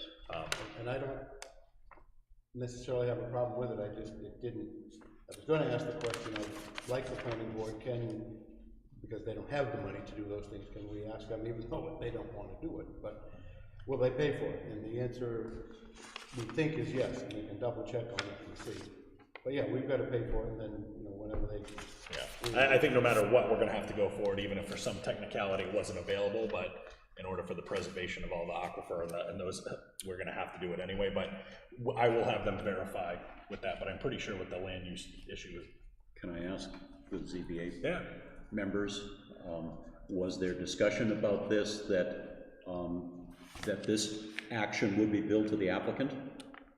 I thought that there was, that was my understanding, that I thought Peter had said that they have to put something in escrow, and that it'd be taken from the escrow money. If they, what is it, like $3,300? $3,250. Okay, whatever it was there, and they voted unanimously to do that. Then there'd be a report, and that is going to come back on June 8th. Okay. Is the actual meeting for that. Summit is the first, but they felt that we did it, but too much is going on the first, so even until we're back in front on the 8th of June, with hopefully the recommendation by the threshold. Oh, okay, thanks. And that sounds accurate. I mean, well, I've never really dealt with the ZBA stuff, but it's right. Obviously consistent with what we see on the planning board. Right, it's not uncommon for the boards, the land use boards, to pay it with the understanding that it gets reimbursed through the fees. And I think it would be good for us here, I think, to note that that's our expectation. Correct. And as we approve this to go forward. So I would entertain a motion that the board approve and authorize me to sign the contract through Trustlow Resource Consulting for an estimated cost to complete this work of $3,250, with the understanding that the board feels that this, the board's understanding is that this is coming out of monies posted by the applicant for the review. So moved. Second. Any further discussion? All in favor? Aye. Aye. Abstentions? None? While we're on that, did they mention the other, what's the other utility company? Electric co-op. Electric co-op. Did they mention electric co-op? We decided that 2 out of their 3 areas were in the aquifer, even though they didn't think it was. They haven't, I don't think, asked to go to the ZBA yet, right? They have not. So there's no. Unitil was there that night. Chris Moultrie from Unitil was there making the presentation. I just was curious. If we're doing it for this one, and obviously it's going to, if they want to do it, they're going to have to go to the ZBA, and it's going to have the same thing done. If they choose to challenge us, yes. Yeah, that's just if it comes in. Right. Based on what the expert says, they may not need to come, but let's see what David says. It says right in the email from Peter, Unitil will be setting up an escrow account with the town to cover the cost of their review. There you go. I didn't see any of that, so. We voted. We did vote. It may be appropriate to work with the ZBA account is relatively new, and then Mr. Crawford himself who also serves on the planning board, and he has no experience setting up escrow accounts. We had very little need to, not because we would want to. And so you have to have a clear line, be differentiating between planning board and zoning board. But the new board may need some direction and some training to weed through some of these situations that are coming before them now. And I can follow, I'll obviously see him tomorrow night, and I can follow up with him. Right, and fortunately, in that regard, the new land use administrator serves both boards and works in the same space as the town planner, who's very comfortable with that whole process, so it should move the way it needs to. Maybe a work session to deal with some of these issues, because there will be more, not less. Okay. Yep. The next item we have is there's a tax warrant to be signed, which I've never done one of these. So this is the, this was prepared by Tammy Bakey, collector of taxes. It says, in the name of the state, you're hereby directed to collect the property taxes and the list herewith committed to you, amounting to the sum of $9,794,616.15, with an interest at 8% per annum from July 3rd, 2023, thereafter, on all sums not paid on or before that day. And we further order you to remit all monies collected to the town treasurer or to the town treasurer's designee as provided in RSA 4129, Roman numeral 6, at least on a weekly basis or daily whenever tax receipts total $1,500 or more. Given on our hands, Kingston, New Hampshire, May in 2023. So as Chuck, you're the only member on the board who maybe did this last year. So I'm guessing this is a common thing. I guess it is. It's a pro forma action. Yes, yeah, we don't really have an option, so. It needs to be signed by. Do we need a motion for this traditionally, Susan? I'll make a motion to authorize all of us will we all sign it. Yeah, we all sign. Make a motion to sign the tax warrant. Second. All in favor? Aye. Aye. Okay. Under board business, we were going to be handling the reorganization of the board this evening. I think we maybe want to put it to next week so that we will have the full contingent of the board again. So here's a couple. I think we got a couple of items to go over in here. So under correspondence, there's also one here. Yeah, pulled out. Okay. There's a couple things that were on top of that orange book that I got today from the highway department about HVAC. There was, yep, I remember that one. I wasn't sure, there was a couple of contracts there that maybe you filled it. So it looks like we have an HVAC preventative maintenance proposal, and it looks like, is this part of just a continued service agreement, or is this a new one? So, we recently took over the library's building maintenance obligations, and they had a mechanical contract for HVAC. So we're getting to a point where these systems are getting a lot more complex, and it's a little more in-depth than licking a wire and sticking it into, you know, another part of the controls. And the smaller contractors are no longer doing this work. Our oil burner technician, who's been with us for more than a decade, is no longer doing commercial work just because of his inability to get parts, because he's not a large outfit and he doesn't want to leave anybody hanging. In order to guarantee that these buildings can stay operational, nobody's going to answer our call if we don't have a relationship with them, i.e. a signed service contract. So what you see before you, we did go out for bid for 3 different contractors. One of them didn't show up, but this basically takes care of all the servicing, and it gives us a cheaper rate. I believe for both of them, they're within $800 of each other. This does not include the new fire station. However, whoever is, and the reason I'm pushing this tonight is the fire department is getting on the end of their warranty period. Part of the monies from the fire station building committee were going to be used to have an extended service contract. So whoever we choose, I would get a service contract for the fire station as well with this. But the library, the fire department, now the police station has gotten quite a few upgrades that are very computer electronic advanced, and they're kind of getting beyond the skills of my guys. So, and it's just kind of the way things are going, where the number of buildings that we have to maintain and keep operational, this is kind of where we have to go with it. So we took them through, you know, you can see everything broken down there, but this includes filters. Any work is at a cheaper rate.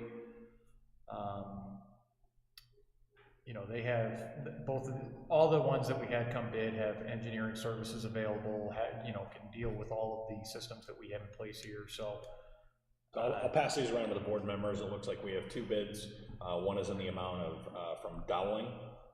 It looks like we have a annual premium of $10,066. The other one is from Palmer and Sicard, and it looks like that is an annual cost of $10,850.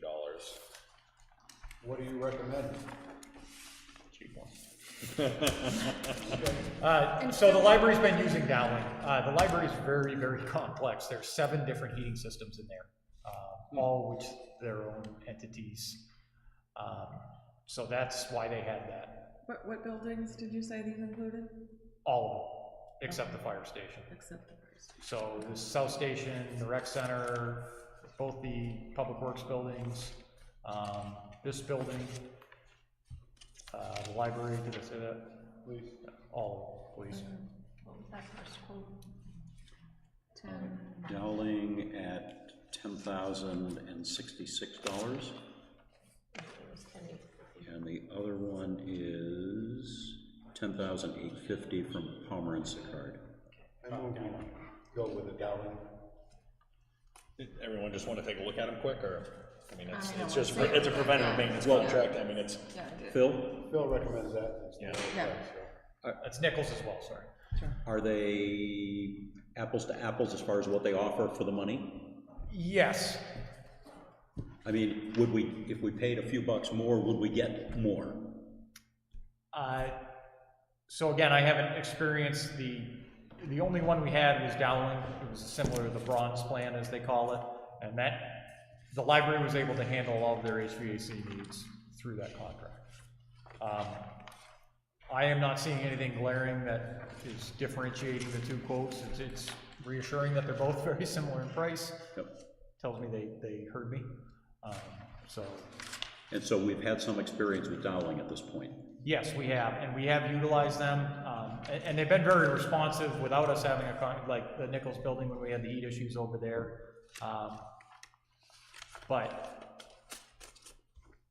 this will also give us, you know, they have engineering services available, so as we're looking at upgrades to the town hall before we engage a mechanical engineer to developing whole plans, they would be able to give us some recommendations that maybe save us that money as well.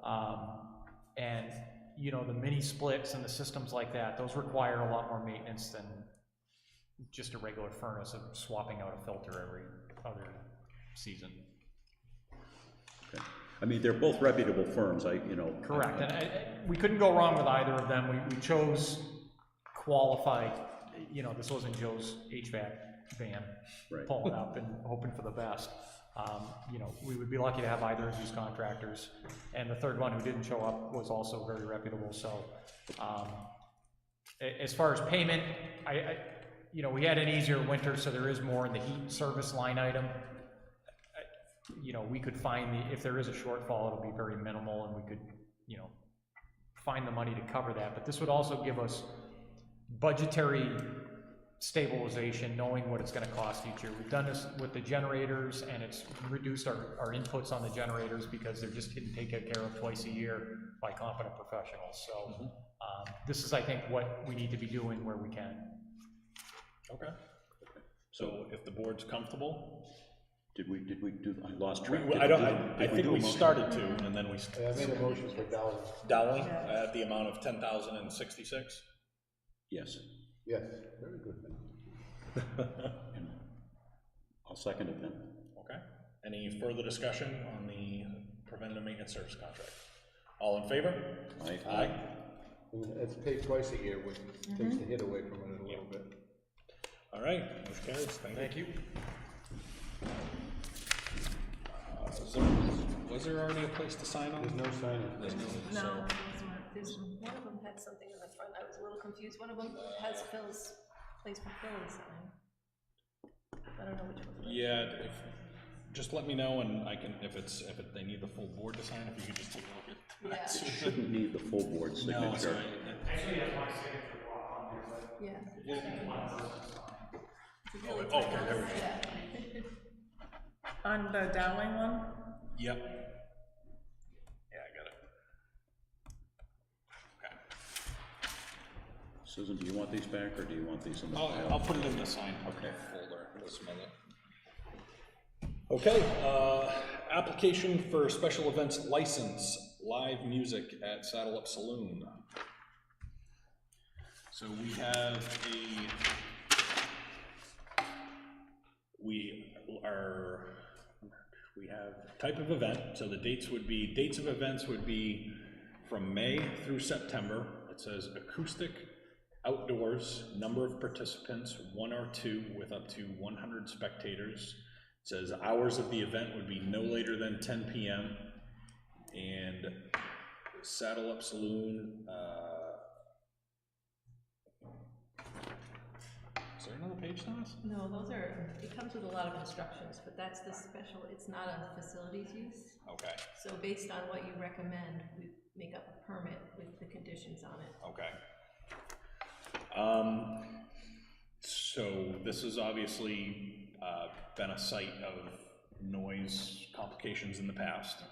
And, you know, if we were going to, what is the time, on our town noise ordinance, what is the time? 9 p.m. 9 p.m. I don't know where that came from. But they're looking for no later than p.m. I would have no problem issuing the authors and hold on. But is this looking for every day or? Well, it's looking apparently for all the dates that are listed, and which is a 4-month period. right. So my position is that, and I know it's probably different than some other folks sitting up here at the table, that you know, if it were asking for a one-time thing, that's a special event to me. If it's an ongoing, recurring thing, I think that is more a planning board purview under site plan. And I know we've issued some that have been, you know, a period, a grouping of dates. I know. And there's no dates specific, just No, the it just says 5/11 through 9/30. Yeah, I thought it was gonna be like weekends, but I guess. Yeah, I was thinking this would probably be more like asking for particular dates and ask them to define it. So, like I said, as long as they comply with the different noise ordinances and standards, I have no problems, but if it is going to be something that is done on a daily basis for the entire season that they're open, I think you are right. It follows more under kind of an amendment to the site plan. Even if it's not every day, I mean, even if it's a couple of times a week for several months, I think, in my mind, that goes beyond a special event. And I think to be consistent, we've applied that to allow others to do it like on the weekends or at least one evening a week and we've given the opportunity to say, but I think we informed them too that, hey, if this is going to grow from this, it's going to meet the requirement where you'd have to go back and amend the site plan, so. And keep in mind that I wasn't sitting on the board when that happened, so my vote might not have been that at that time. And now I do have a vote, and so I look at these things differently than, as I said, than I suspect others do. What do we do for Heights is the old restaurant there? Draft house. The draft house. The Draft House, now they have entertainment? We did approve. We granted approval, I think, for It's what, like every other week or like 10 weekends throughout So the they've summer got- season. Okay, approval for, like you say, weekends, right? Till 10? Do we remember what that was? I don't remember it off the top of my Well, head. my point being is, we're doing it there, and we have Yeah. approved them there, the selectmen have approved them there. So again, from my perspective, now again, it's different, if they're doing 7 nights a week and they're doing it from, 6 at night to 10 or 9 or whatever it is every night, it's a little different than Saturday and Sunday in the afternoon or something, but. Can we get clarification? Yeah, 'cause I Because think that they need seems to like do it it would be a every lot if they were doing live music every night I for think it was 4 on months. a weekend. Yeah, I think we just need a little bit of clarification here, because, and then if we run into a situation where we feel that it is an amount that's too much, I think we could grant them a special event permit in the interim while they pursue looking at the changes, if it's something that they wanna do in perpetuity on a more As regular Chuck said, I basis. think we set the precedent because we approved it for. Yeah, and I think, and we were kind of at a discussion at the time, where like, well, when does it go from a special event? Yep. Like, how many events? Right. And nobody could agree on a number. Make a special event before you have to And break. you're right, if they're looking for permanent entertainment, Right. then going back to the planning board would be what I guess would be the thing, I mean, what? I think so. You guys are crazy for keeping carte blanche. This was private, all right? Yeah. Well, if so, I need you to come up and speak. I wasn't looking at when we approved everything and nothing, to be quite honest with you. That's not to say Bobby Patrick was not a great guy, and we wish Sam luck well, but they took it anywhere.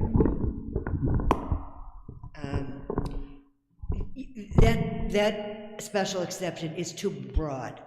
We allowed them some leeway on Sundays from, I believe, 4 to 8 or 4 to 9. Sundays only, and I think we initially was just once a month for several months.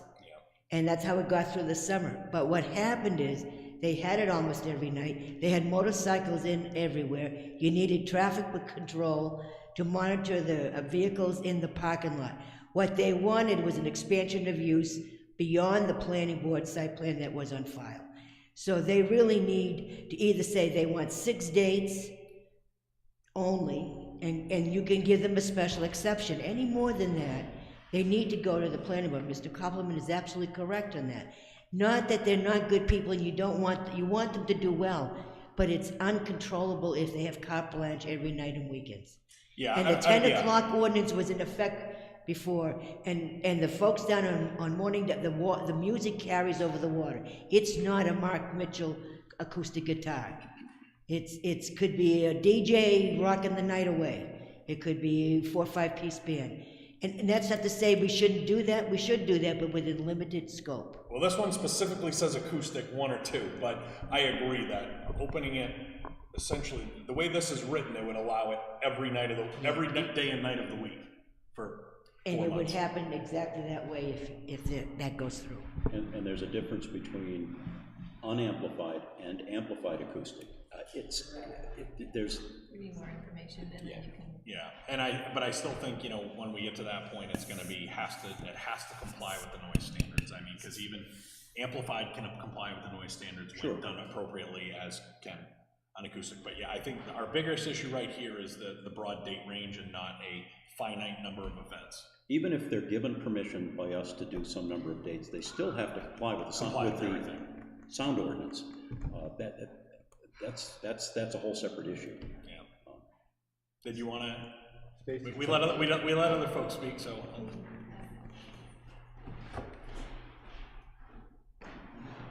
When it was voted at the. Could you? Oh, sorry, Stacy Dion, 30 Morning Dove Road. Thank you. When it went to the planning board did not allow any outside music, including outside speakers, to the revised site plan. The caveat to that was that there would be allowed to be special permits for a date or two to go in front of the select board and not to have weekly music at all at that location because of how loud that music was during the time they were allowed to have music. I think we need to revisit, or the board should revisit what the planning board decided 2 years ago on the outside music, because that was what they had decided for the revised site plan due to how loud the music was and how obstructive it was to the entire neighborhood. Yeah, I mean, I agree with what Ellie was saying, that clearly it's an active business. The town wants them to do well. but I see this as a way by this applicant to try and circumvent having to go back to the planning board and get an amended site plan. And I don't think that's right. So at this time, at the very least, we need some clarifying At the very information least. before we can make a decision. Yes. So if you could, Dates. yep, there needs to be a finite number of dates, because just opening it up every day of the week would, you know, the board.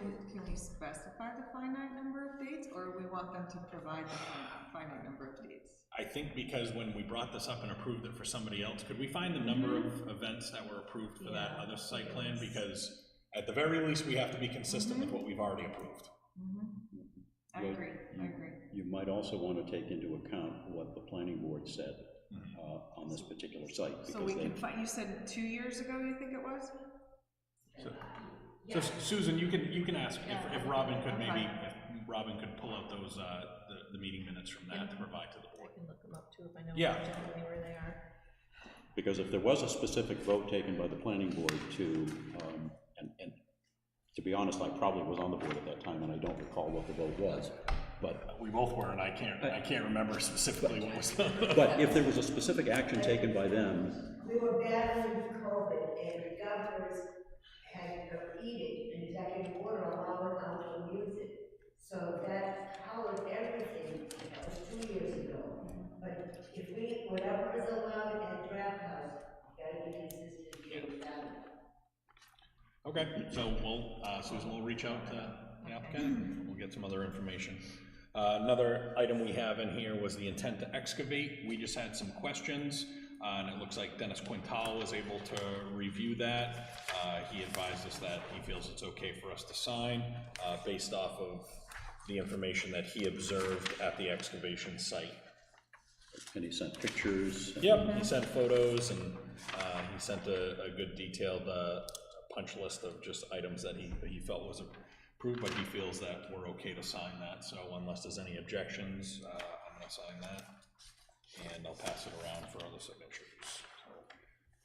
So there's a few items in here that do need to be signed. I'll start with one. I just want to go through each of those. Let's see, the hurricane baseball one was in there as well. Sorry. You were okay with that last time, but you wanted them to get the money in first? Yes. They did receive the fee. Okay, so we did receive the fee from them, so that seems to have worked out well, so I have that one right here, so we will sign off on that as well. And this, I don't know if you heard in that meeting, so this is a facilities use. It's for a softball team to use Como Field. They have selected out the dates they want to use it, and the fee associated with that based off of the fee schedule for the town was $600. We just indicated that we wanted that fee paid first because the town has had to do some chasing in the past. So this one can be signed as well. Now the Dowling one looks like it only needs one signature. Yep. So that's all set. Okay. So I have a question. Yes. On that fee for the field, is that gonna be standard moving forward then, for a special request to pay first?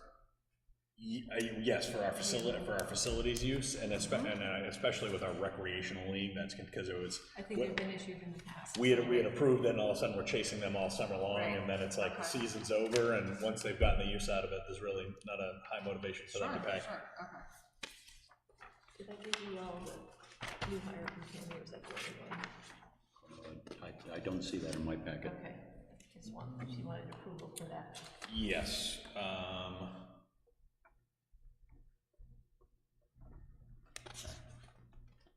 we have the excavation tax assessments. This is just in the Board of Selectmen to approve. Do we normally go through these? We don't, do we? So this is an excavation tax assessment. This one happens to be for Tormeo. Looks like there's a total tax amount of $1,720.58 that we are going to assess through the tax year of April 1st through March 31st, April 1st of 2022 through March 31st of 2023. So this would need to be, do we make a motion to approve each of these? Not that I'm aware of, I think usually you just sign them. Okay. Which is the other end, if you need to excavate, they've excavated, and now they're being taxed for Yeah.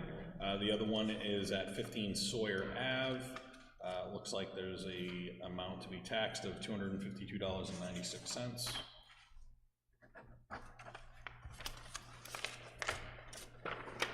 We have a vendor check request to Stockbridge Funeral Home. This is a general assistance, medical to assist with a cremation in the amount of $1,300, and this was recommended by Marissa, the Human Services, I'm sorry, what's the Health and Welfare, Human Services, yeah, Human Services Department. What was that for? So for its assistance with a cremation.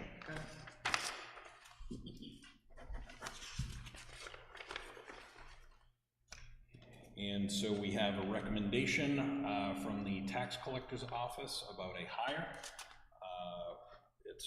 It is to hire the town clerk.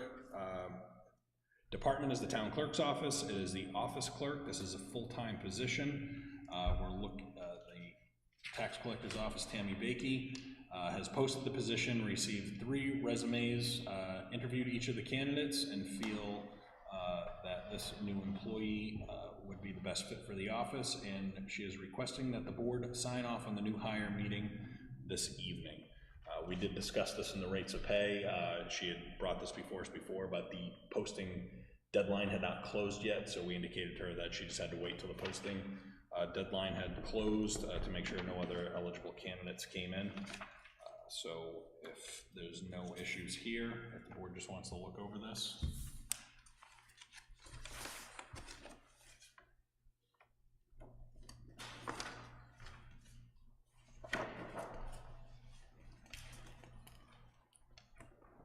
Phil had some POs there. What's that? Phil has some POs.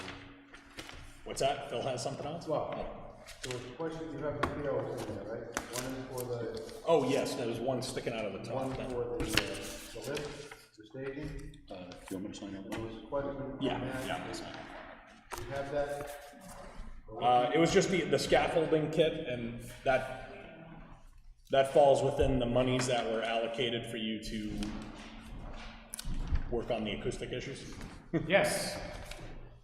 Can we talk about the acoustic issues?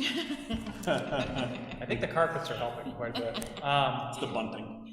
So, enough of that other crap. Let's get to the important things. Colors for the acoustics. So, did a bit of an audible. Doing some more research. I had been forwarded a product, and I did some more research. The cloth itself is actually much more sound deadening than the board material.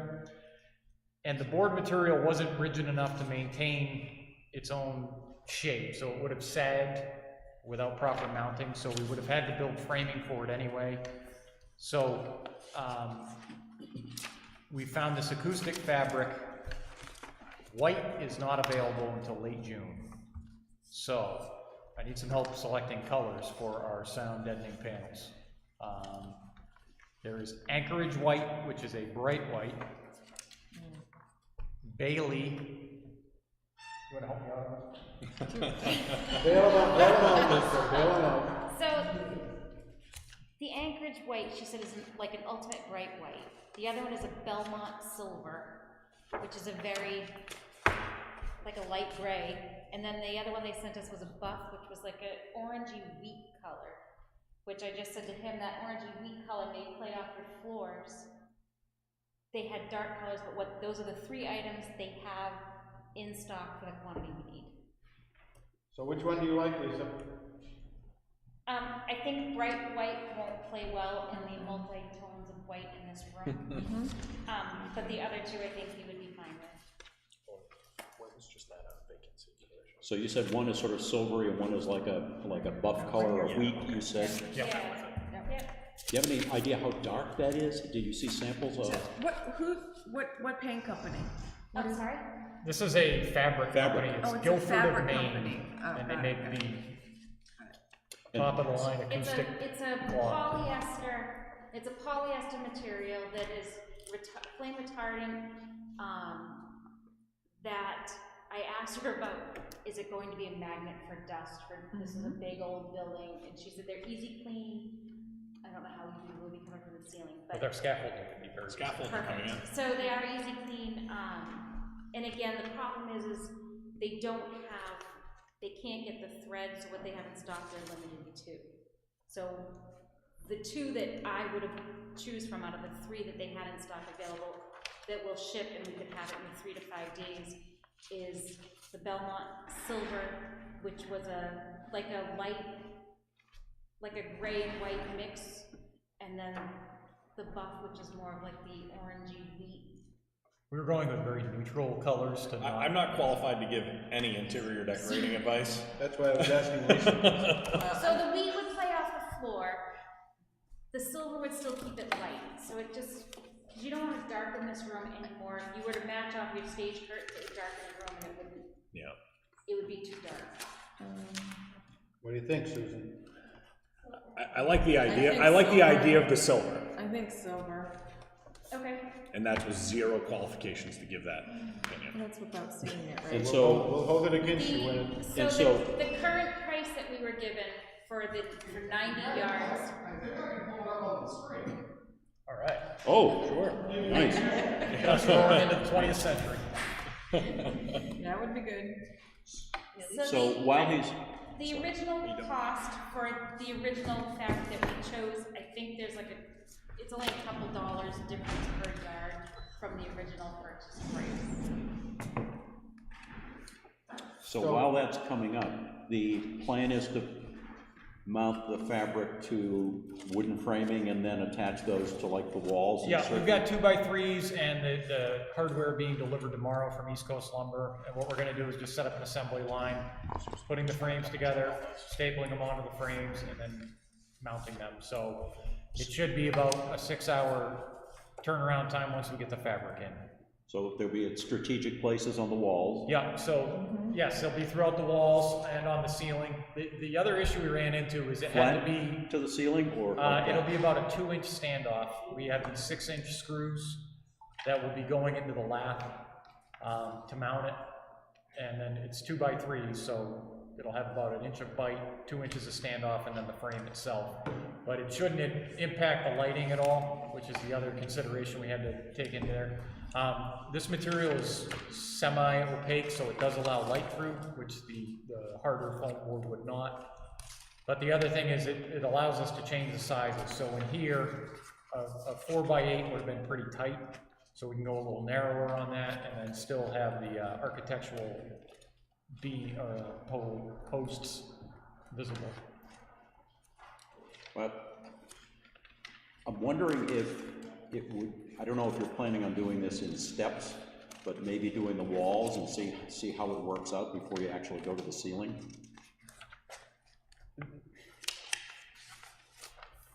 I don't think we're gonna be able to hear too much. I think it's just a one and done. We set the scaffolding, because we gotta get everything out of here. And I just assume do it in one shot. Because it will be probably, yeah, there you go.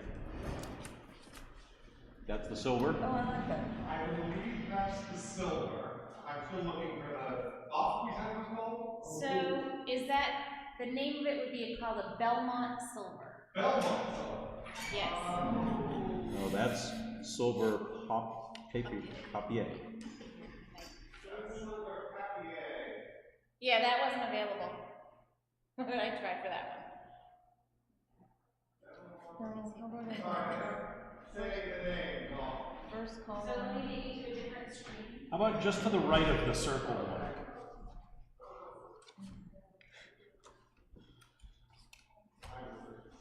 So while we are waiting on that, I would. What does this mean? There's not enough signatures on.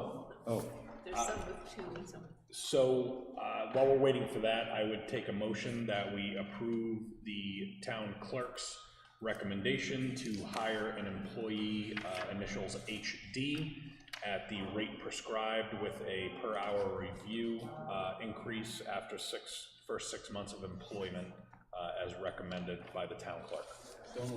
Second. Any further discussion on that one? All in favor? Aye. Aye. So while we're looking at that, the other question, this, which is what we're, the staging you want to do with the, ARPA fund. What about this stuff? Is that, we're in the budget to buy this or not? I was under the impression I was authorized $5,000 for the staging and the materials to do the work. I heard the 5,000. That's my hieroglyph. The 5,000 covered the staging and the panels. Right, but were they both coming out of the ARPA fund? Yes, Is that, I don't, that was the request. okay. Hey Chuck, So what's that one? things in the back, I think you still need to You sign. just don't want to take it out of your budget. Correct. So that's the Belmont Silver, but it's, I like it. yeah, it's better than the other box. Box was too boring. So then, yeah. And is the wheat one up there, or? The wheat one is not. Okay. The wheat one.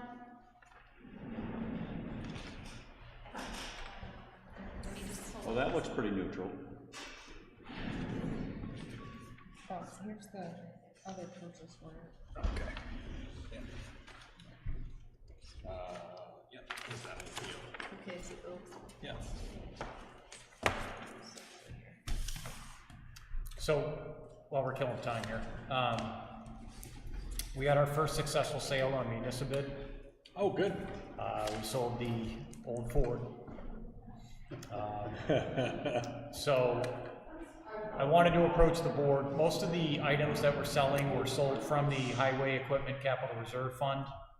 And it would be my request that the auction proceeds be used to replenish the Highway Equipment Capital Reserve Fund as we sell these items.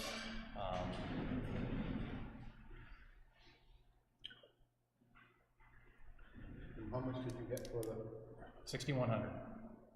6,100? Wow.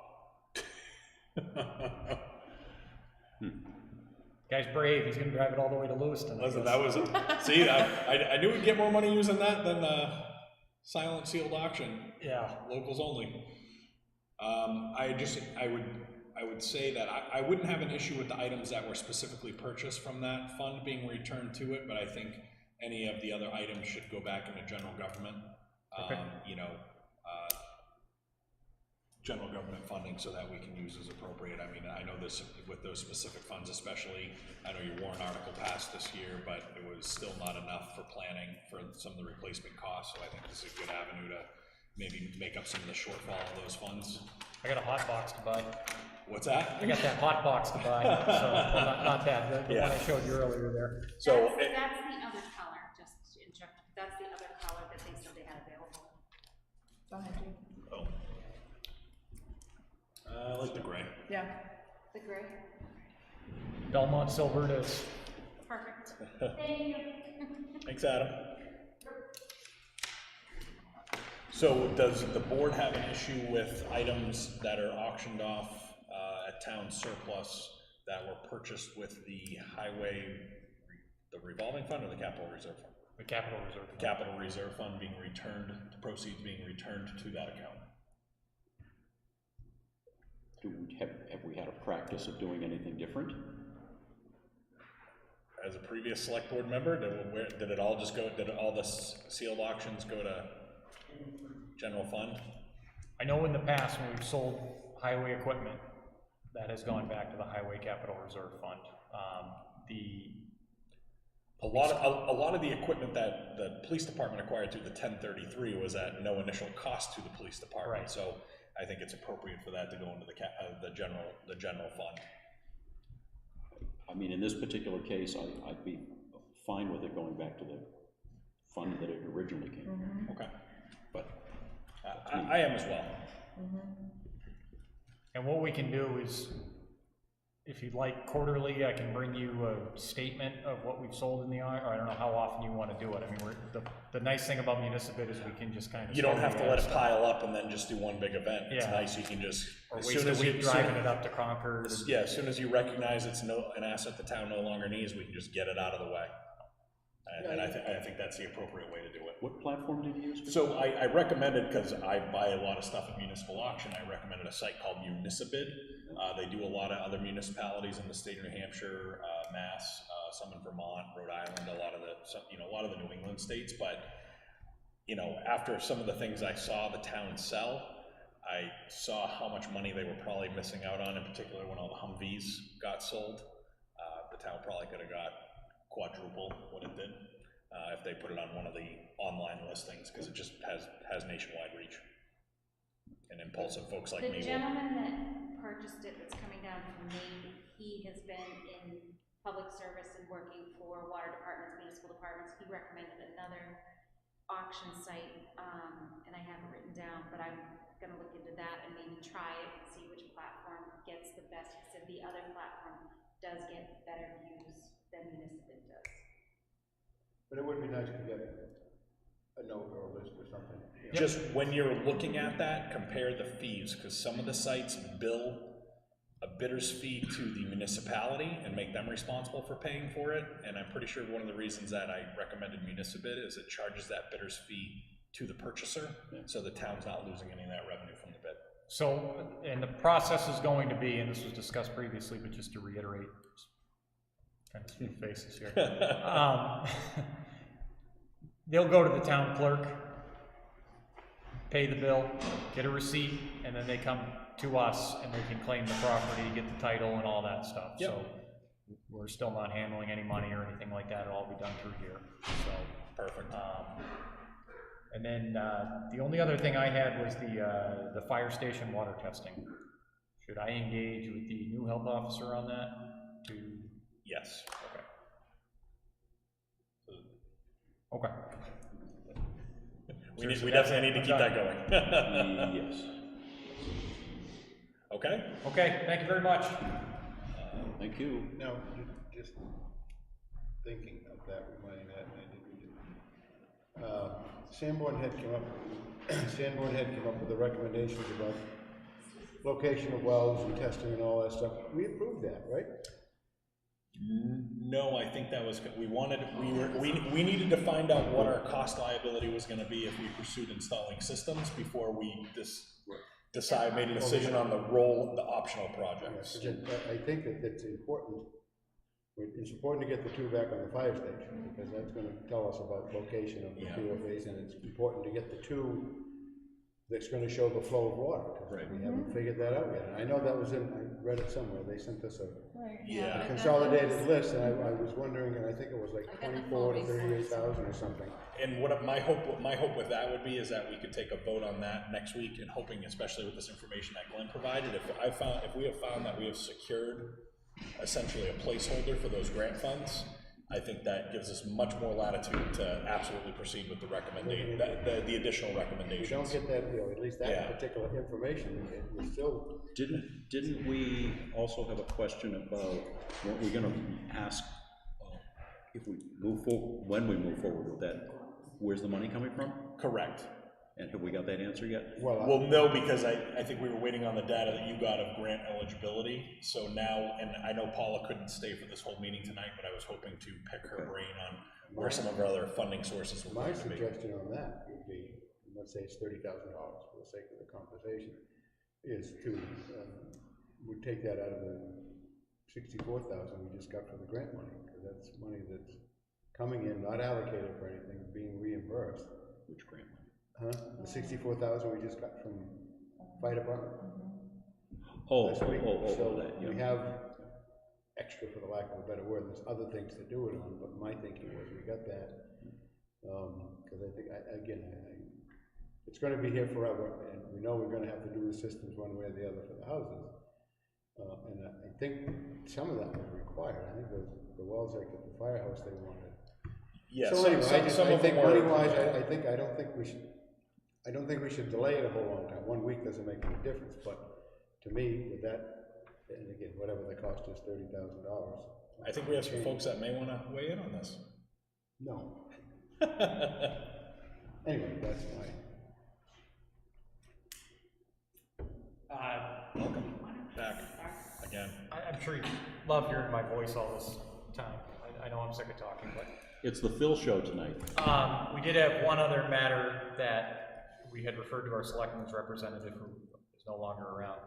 So we have the insert going into the tax bills for the Solid Waste and Recycling Committee for what is recyclable and the letter that was approved. Okay, then just let me pause. I thought you were weighing in on what we were just talking about, so just let me pause 1 second so we can finish that.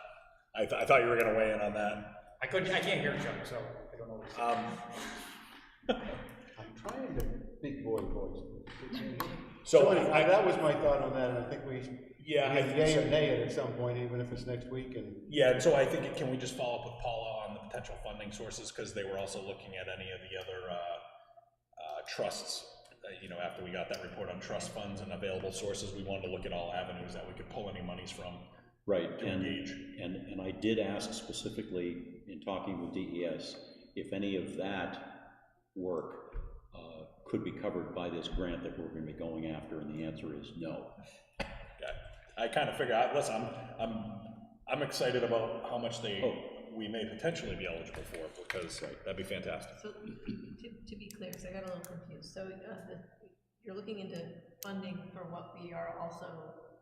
Well, there's be grant funding, but all the additional roll-up recommendations that we have to decide on the board we need to make sure we understand where that funding would come from, which are not covered by the grant. Right, the test wells and all the test wells, all those watching, seeing the hydrogeologic flow and. Right. So all the additional items, other than the other than the point of entry system installations, and so anything other than that, we want to make sure we look at what we have available for funding mechanisms. All right. So as I stated, it was brought to our selectmen's rep that we would need funding for the flyer, as most people are aware that there's a shortfall in the sanitation line item, and the Solid Waste and Recycling Committee is not a funded entity. So we have the insert. We got two prices. Right. Three. Yep. We have three prices. 1,067 for 31 inserts, 757, 53 for 31 inserts, and 815 for 31 inserts. The 757 is folded, so they wouldn't have to fold them downstairs. You didn't mean 31 inserts, you meant 3,100. Yeah, I was going to say, boy, that's. Sorry. What's that paper made out of? If you get them pre-folded, then they're gonna have to stuff them all. They have the machine that folds them and stuffs them. So obviously your concern is that there's not a cost in that. We don't have a cost to charge it to. Okay. And despite my request to have sanitation rolled under the Public Works Department, although I'm being held responsible for its shortfall, I was not part of the final decision on its number, so I'm seeking guidance where the funding should come from.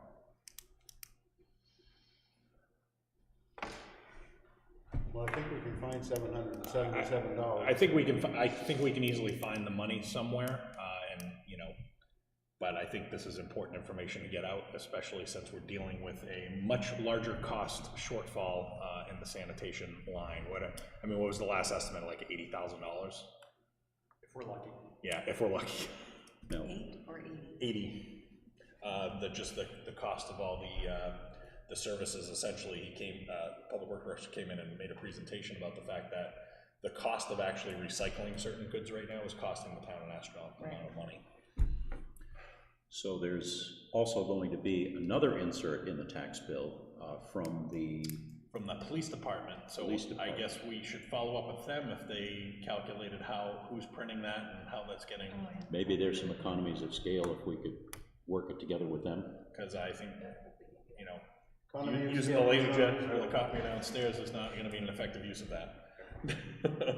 I'm assuming these were color flyers? Color, yeah. Okay. Color two-sided. Yep. Yeah. So I would make a motion that we approve. What's the lowest cost bid that's folded? $757.53. I would make a motion that we approve that bid and we'll find the funding mechanism where we're going to fund that from. But I would motion that we approve that those get made so that they can be placed in the tax bill in time. So moved. Well, Yeah, he the gets motion he was gets- there, second. Second. There you go. All in favor? Aye. Aye. It's unanimous. I'm really leaving this guy. I don't know. So the last item that I have on here is the approval of the meeting minutes for May 8th, 2023. Motion to approve the May 8 minutes, and there was also a set of non-public for that same night. My motion for both of them to approve. Second. Any discussion on the minutes? All in favor? Aye. Aye. Abstentions?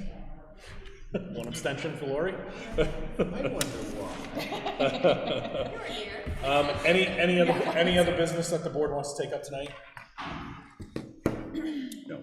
I thank you. I just want to say that I know we've been hitting a lot of speed bumps. We will get through this, and just like anything, difficult times will pass. We're all going to come out okay on the other end, but let's just do what we can to Yeah, and, you know, I've said it before, and I'm gonna say it again, that, you know, regardless of all the issues that we've been going through, we've continued to function as a board, and we've continued to do the business we need to do, so. I agree. You know, and that's, I think that also needs to be out on the table. So, thank you all. I appreciate all the work that we have been doing, and I know we've been kind of all taking on some additional tasks, and, you know, there will be a light at the end of the tunnel as we jump through some hurdles. All right. Motion to adjourn? Second. All in favor? Aye. Aye.